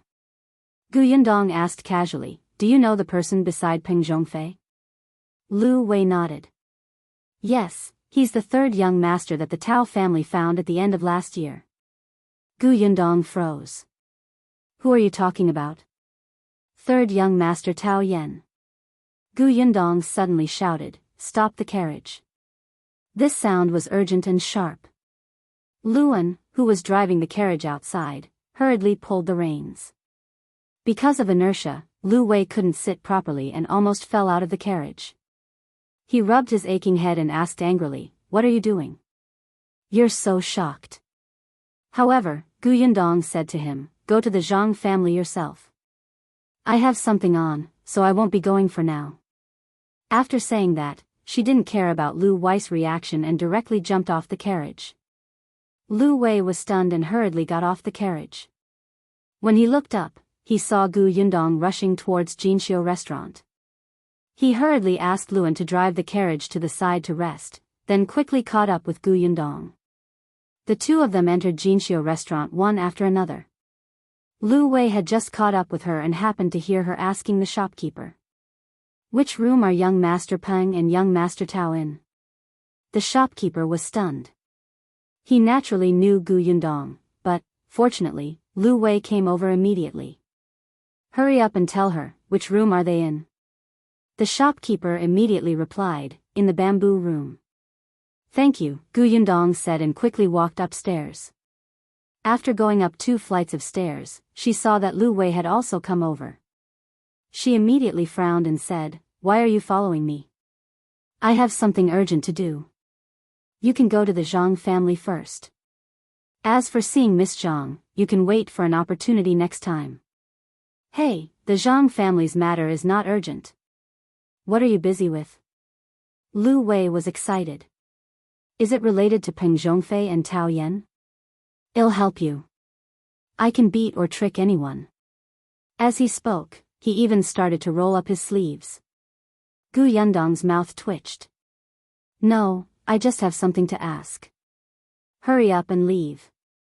Liu Wei raised his neck and refused resolutely. "I promised father that we would go out and return together. How can I leave you here alone? If it weren't for the glow of gossip on your face, would have believed your righteousness." Gu Yundong had no choice. She could not be bothered to argue with him and simply let him be. She turned around and walked upstairs again. Liu Wei was satisfied. He walked quickly and even led the way. "The bamboo room is over here. Please." When he reached the door, he raised his hand and knocked. Peng Zhongfei's voice came from inside. "Who is it?" "Me." Liu Wei's voice was very recognizable. Peng Zhongfei immediately recognized it. He immediately smiled and opened the door. "Young Master Liu, it's been a long time. Come in, come in." "It's just nice." Halfway through his sentence, he saw Gu Yundong standing behind Liu Wei. The smile on Peng Zhongfei's face froze instantly. He looked at her in disbelief. You, if you find any errors, ads pop up, ads redirect, broken links, non-standard content, etc., please let us know to report so we can fix it as soon as possible." Chapter 1051, Almost a Ghost. Gu Yundong was very unhappy. Why did he look as if he had seen a ghost? Wasn't she beautiful? Wasn't she at the prime of her youth? What a bad taste. Peng Zhongfei quickly composed himself and looked at Gu Yundong with a dry smile. "Miss Gu, so it's you." He smiled brightly on the surface, but he was crying inside. Every time he saw Gu Yundong, he would be unlucky. It was not easy for him to recover. Over the past year, his family had not been in much trouble. His days were colorful, but she suddenly appeared. He felt like something was going to happen again. Peng Zhongfei looked at Liu Wei with dissatisfaction and asked angrily, "What are you doing here?" "Liu Wei, hey, why did your expression change so quickly? Wasn't he just inviting me in to eat, drink, and be lively?" "What the hell?" The three of them were staring at each other outside the door when Tao Yan, who had been waiting in the room, walked out. He naturally knew Liu Wei and immediately greeted him. "So it's young Master Liu. Are you also here to eat? It's rare to meet you. Do you want to eat together?" But in the blink of an eye, he saw Gu Yundong and immediately felt a little embarrassed. He did not know Gu Yundong. When he saw her standing with Liu Wei, he thought that she was his relative or cousin. If it was a family gathering, it would be difficult for him to invite them. However, Liu Wei didn't feel embarrassed. He immediately pushed Peng Zhongfei away. Okay. But let me make it clear first. Although this is my restaurant, you have to treat us to this meal." Peng Zhongfei's mouth twitched and he looked at Gu Yundong. The latter also walked in very naturally without even being polite. Peng Zhongfei only felt a toothache. He could only sigh secretly and turn around to close the door of the room. There was only one pot of tea on the table in the room. Perhaps it was because Gu Yundong and the others had arrived quickly that Peng Zhongfei and the rest did not have time to order the dishes. Tao Yan was stunned, especially when he saw Gu Yundong enter. It was Liu Wei who introduced them. "This is Gu Yundong, my sister." Gu Yundong glanced at him. "You really know how to take advantage of others." Tao Yan's eyes widened in surprise when he heard Gu Yundong's name. This was that girl from the Gu family. He quickly cupped his hands and said, "I've heard a lot about you, but I haven't had the chance to meet you. I didn't expect to meet you today." This was the first time Gu Yundong had seen Tao Yan. This person was a little short, at least shorter than the other two young masters of the Tao family. However, this guy's appearance was the one that resembled Master Tao the most. At a rough glance, they were at least 50 to 60% similar. He seemed to have a good personality. Moreover, he had just been recognized by the Tao family not long ago, but he could become friends with a famous profligate's son like Peng Zhongfei, who looked down on others and thought that he was the best playboy in the county city. He was quite thoughtful to drink tea and eat calmly. Seeing her, Tao Yan's attitude was also very respectful and polite. He didn't ignore her just because she was a woman. Just a glance was enough to make people have a good impression of him. Gu Yundong smiled and nodded. "I didn't expect third young Master Tao to know about me. It's my honor." Miss Gu is too humble." Previously, after I was recognized by the Tao family, there was a welcome banquet at home. My elder brother even said that he would invite young Master Shao and Miss Gu over. I didn't expect the two of you to not be in the county city. That's why I didn't have the privilege to see you." Gu Yundong was surprised, but seeing that he was not afraid to mention his background, it was convenient for her. "If you find any errors, ads pop up, ads redirect, broken links, non-standard content, etc., please let us know each report so we can fix it as soon as possible." Chapter 1052, How did you find her? Then I can only congratulate third young Master Tao for acknowledging his ancestors and reuniting the family. Gu Yundong held a cup of tea and toasted him. Tao Yan quickly picked up his teacup and drank it.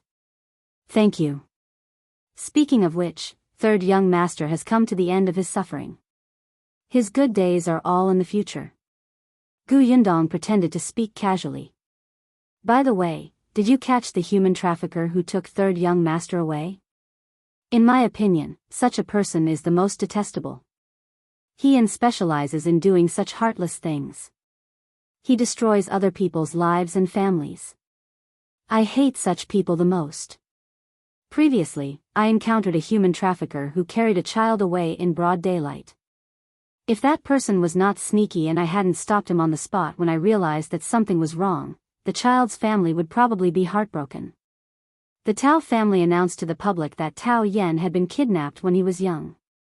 Although many people knew that this was not the case and Gu Yundong also knew the inside story, she still had to pretend. She had an indignant expression on her face. Tao Yan didn't think much of it and only said, "How can I catch him? After that human trafficker sold me, I don't know where he went." When Gu Yundong heard this, she sighed regretfully. Then, she asked curiously, "Then how did third young master know about your background back then? I heard that you were only about a year old when you were taken away." "Coincidentally, when I was in my teens, I accidentally heard my adoptive parents arguing. Only then did I know that I wasn't their biological son. No wonder they weren't friendly to me and beat and scolded me as if we were enemies. However, I also knew that if I asked them directly, they definitely wouldn't tell me, so I secretly investigated." Gu Yundong's interest was immediately piqued. "How did you investigate? Could it be that there were some clues back then?" "Yes, when they were arguing back then, I heard them say that the clothes I was wearing seemed to be made of good material and were not cheap, so they took the clothes directly to the pawn shop. Although there were not many clues, there were at least some. I followed this lead and searched for a long time before I finally found that pawn shop. Fortunately, the clothes were worn by children and no one had bought them. In the end, the pawn shop owner treated it as doing a good deed and donated them to the charity hall. I found the clothes at the charity hall. The charity hall was filled with homeless orphans. Tao Yan's clothes were good, so the charity hall naturally took good care of them. This allowed Tao Yan's search to go further. If the pawn shop had sold it to anyone else, they would have worn it and thrown it away. Gu Yundong was secretly shocked. According to Tao Yan, when he was carried away, he was wearing the clothes of the Tao family. There was no need to change clothes with Shao Qingyuan. The Tao family changed the story of Tao Yan being abandoned to being trafficked because the Tao family wanted to cover up the scandal. There was no need for Tao Yan to lie when he said that he had found the Tao family.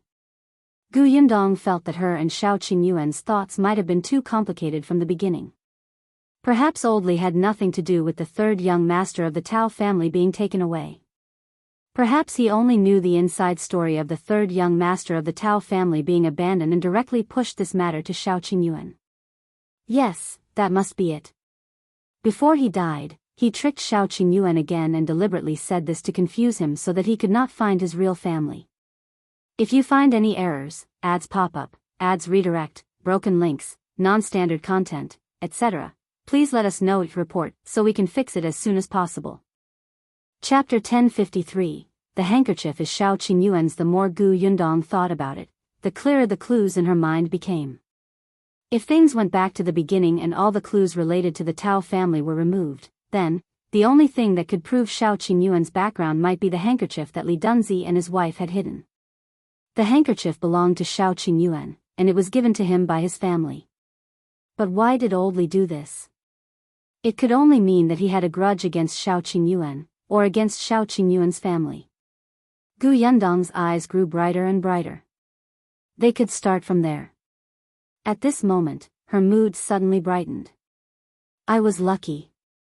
When I found half of it, Big Brother happened to be looking for me.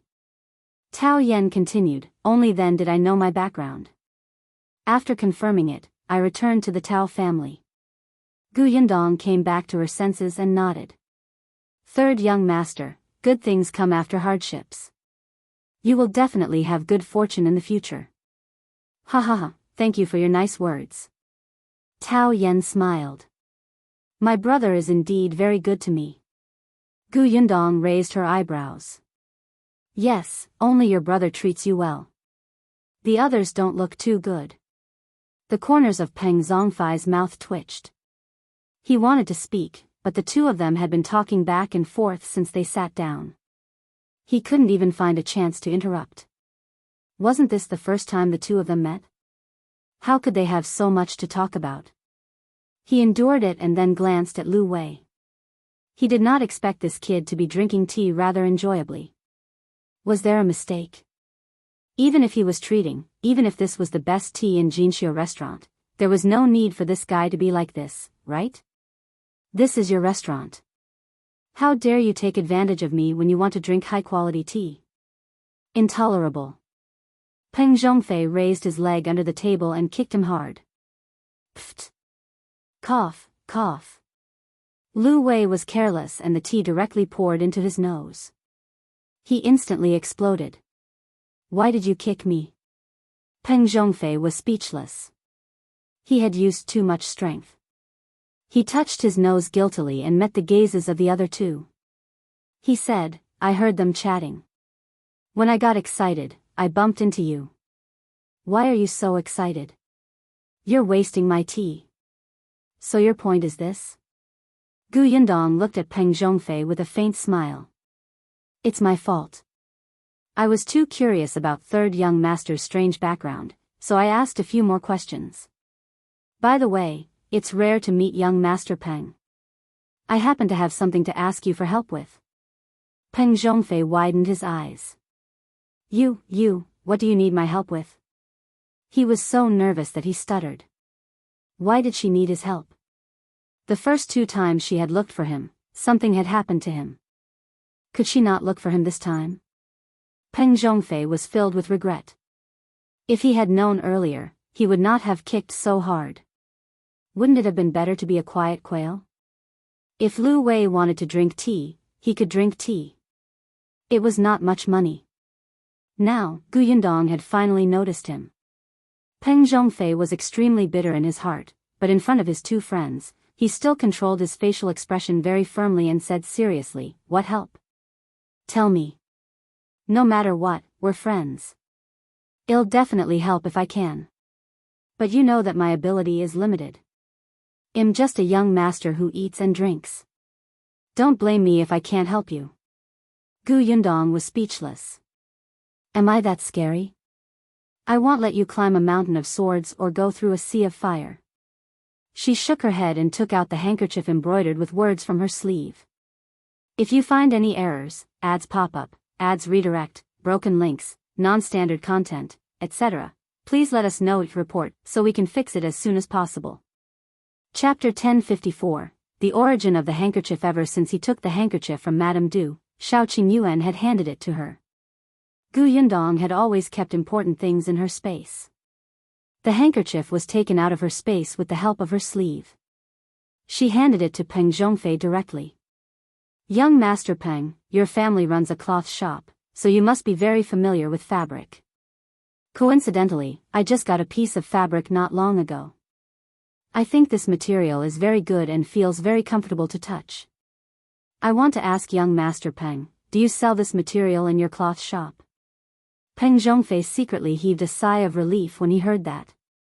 Luckily, it wasn't a big favor. Although he was a profligate's son, he still had to manage his own business. Familiarizing himself with fabric was the most basic common sense. Therefore, Peng Zhongfei took the handkerchief confidently. Let me see. When he touched it, he felt that the material was indeed not bad. But, Peng Zhongfei frowned and looked at it carefully.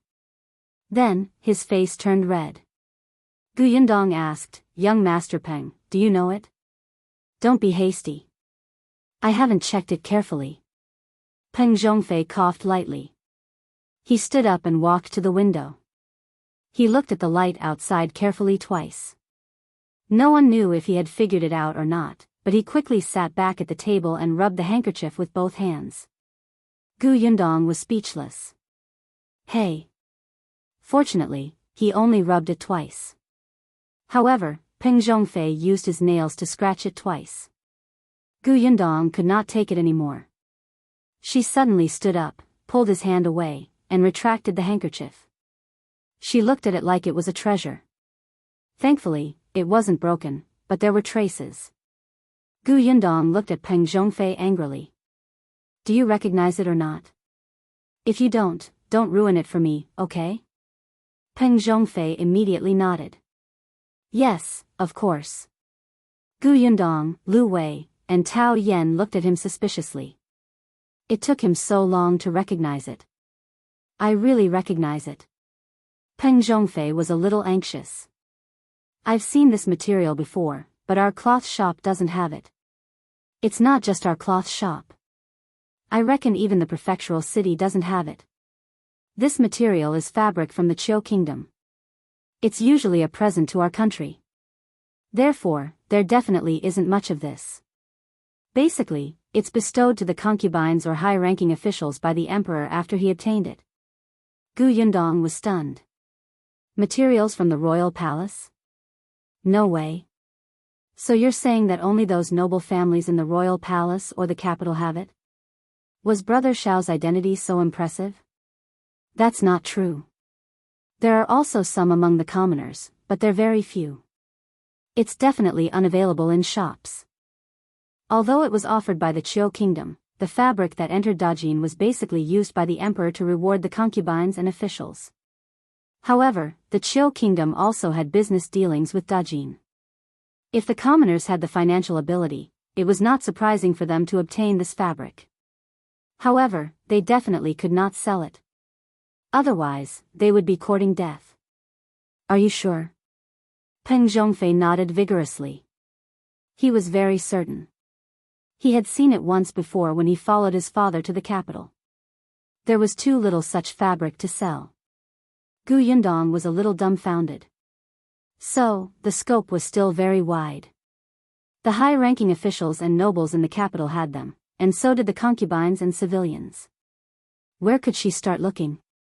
Also, it was unlikely that old man Li would go to the capital, right? However, she was certain of one thing. If you find any errors, ads pop up, ads redirect, broken links, non-standard content, etc. Please let us know your report so we can fix it as soon as possible.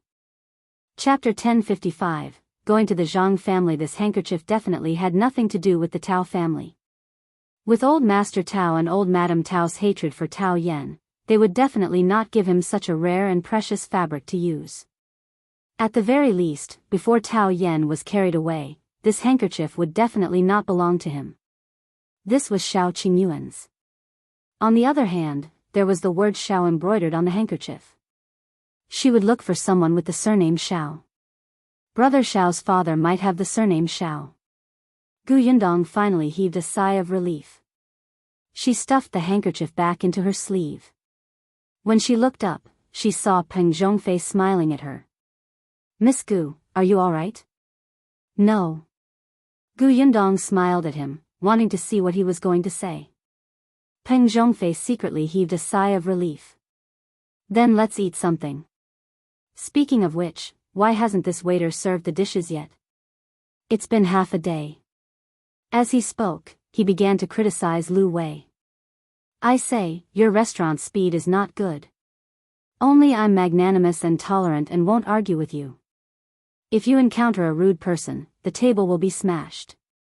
Liu Wei snorted and stood up directly. Come. Smash it. Are you jealous of my restaurant's good business? Didn't I just ask you to pay?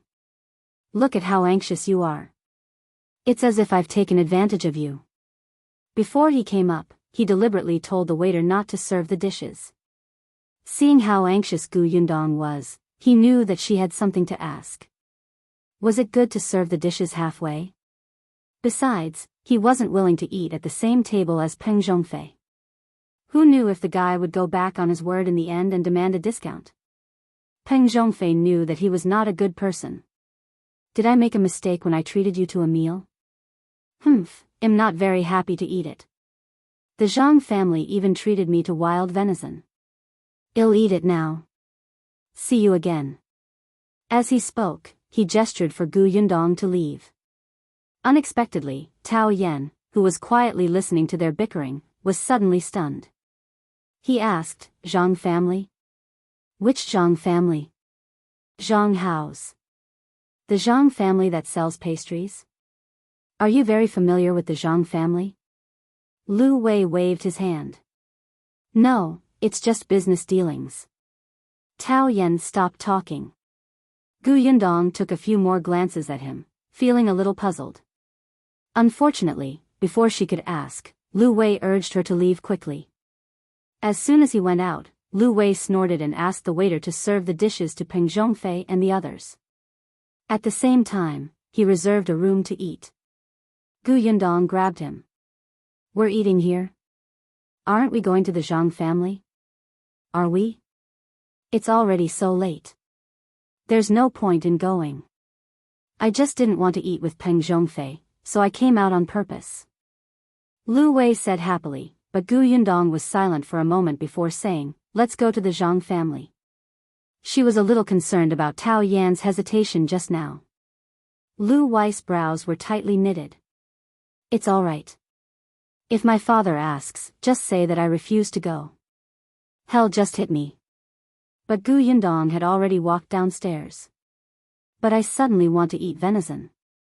Liu Wei, why would a woman like you be so interested in venison? Don't you know that's what it was supposed to enhance manhood? At the thought of this, Liu Wei blushed.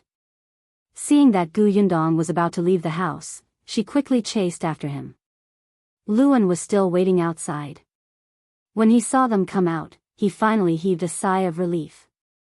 When the two of them got into the carriage and walked back to the Sun family, Yundong asked, Peng Zhongfei and the others don't know about your engagement with Miss Zhang? Otherwise, why would they ask about his relationship with the Zhang family? If you find any errors, ads pop up, ads redirect, broken links, non-standard content, etc., please let us know your report so we can fix it as soon as possible.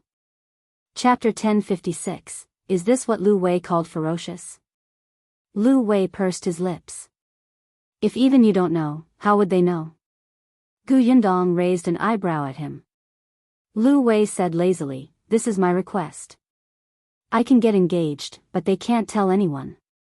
My father is afraid that if I'm forced into a corner, it'll run away without a trace, so he agreed. You know that I'm not satisfied with this marriage, but my father insists that I interact with Miss Zhang. He seems to be certain that I'll definitely like her.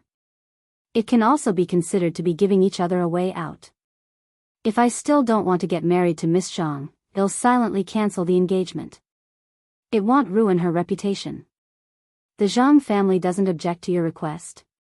Liu Wei said, there's a problem with the Zhang family's business. With the help of the Liu family, they naturally won't object. However, Miss Zhang is very angry. She's also fierce.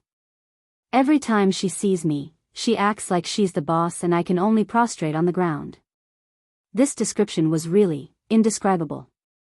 As the two of them spoke, the carriage stopped in front of the Sun family's house. Liu Wei asked Yundong to wait in the carriage while he jumped out. Not long after, he returned with Liu Yan. Yundong and Liu Yan had met twice. Although they were not as familiar as Liu Wei, their relationship was not bad. She sat next to Yundong and said, I heard from Liu Wei that this kid is too insensible. My father is also messing around and I have to trouble you to make a trip. It's all right. I'm friends with Liu Wei. I'm also very curious about his fiancée. Yundong smiled. Sister Liu, are you familiar with Miss Zhang? I've met her twice, but I can't say that I'm familiar with her. Although they were both young ladies from wealthy families in the county, Liu Yan was 7 or 8 years older than Miss Zhang. When she was still a girl, Miss Zhang was just a little bean. Later on, she married someone and gave birth to a child. She could not play with Miss Zhang. Although they had met twice, it was actually in a hurry. Yundong nodded. She knew what was going on. The Zhang family was really quite far from the Liu family. One was in the south and the other was in the north of the county. When the carriage stopped at the entrance of the Zhang family's house, a servant was waiting anxiously outside. When he saw Liu Wei coming down, he hurriedly ran over. Young Master Liu, you're finally here. Our young master is waiting for you. Before he could finish speaking, he saw Liu Yan and Yundong coming out. He was stunned for a moment. Mrs. Sun? Liu Yan smiled. I happened to come home to see my father. When I heard that you had a wild deer, I couldn't help but come over to join in the fun. Why? Am I not welcome? The servant suddenly came back to his senses. No. This way, please. I'll get someone to tell Miss now. Liu Yan nodded, and the three of them followed the servant into the Zhang family. Compared to the Liu family, the Zhang family was indeed smaller. However, it was still a big family in Fengkai County and looked very rich. When they reached the front yard, Liu Wei separated from them. The servant led him to the left. On Yundong's side, a maidservant led the way. After walking for a while, she suddenly heard a hearty voice. Sister Liu, you're here? As soon as the woman finished speaking, Yundong saw a figure walking over quickly. She was wearing a light pink dress, and the pearl hairpin on her head swayed as she walked. She looked a little cute. She had a bright smile on her face and 2 dimples on both sides. It was obvious that she was a sweet girl. Is this the ferocity that Liu Wei spoke of? If you find any errors, ads pop up, ads redirect, broken links, non-standard content, etc., please let us know each report so we can fix it as soon as possible.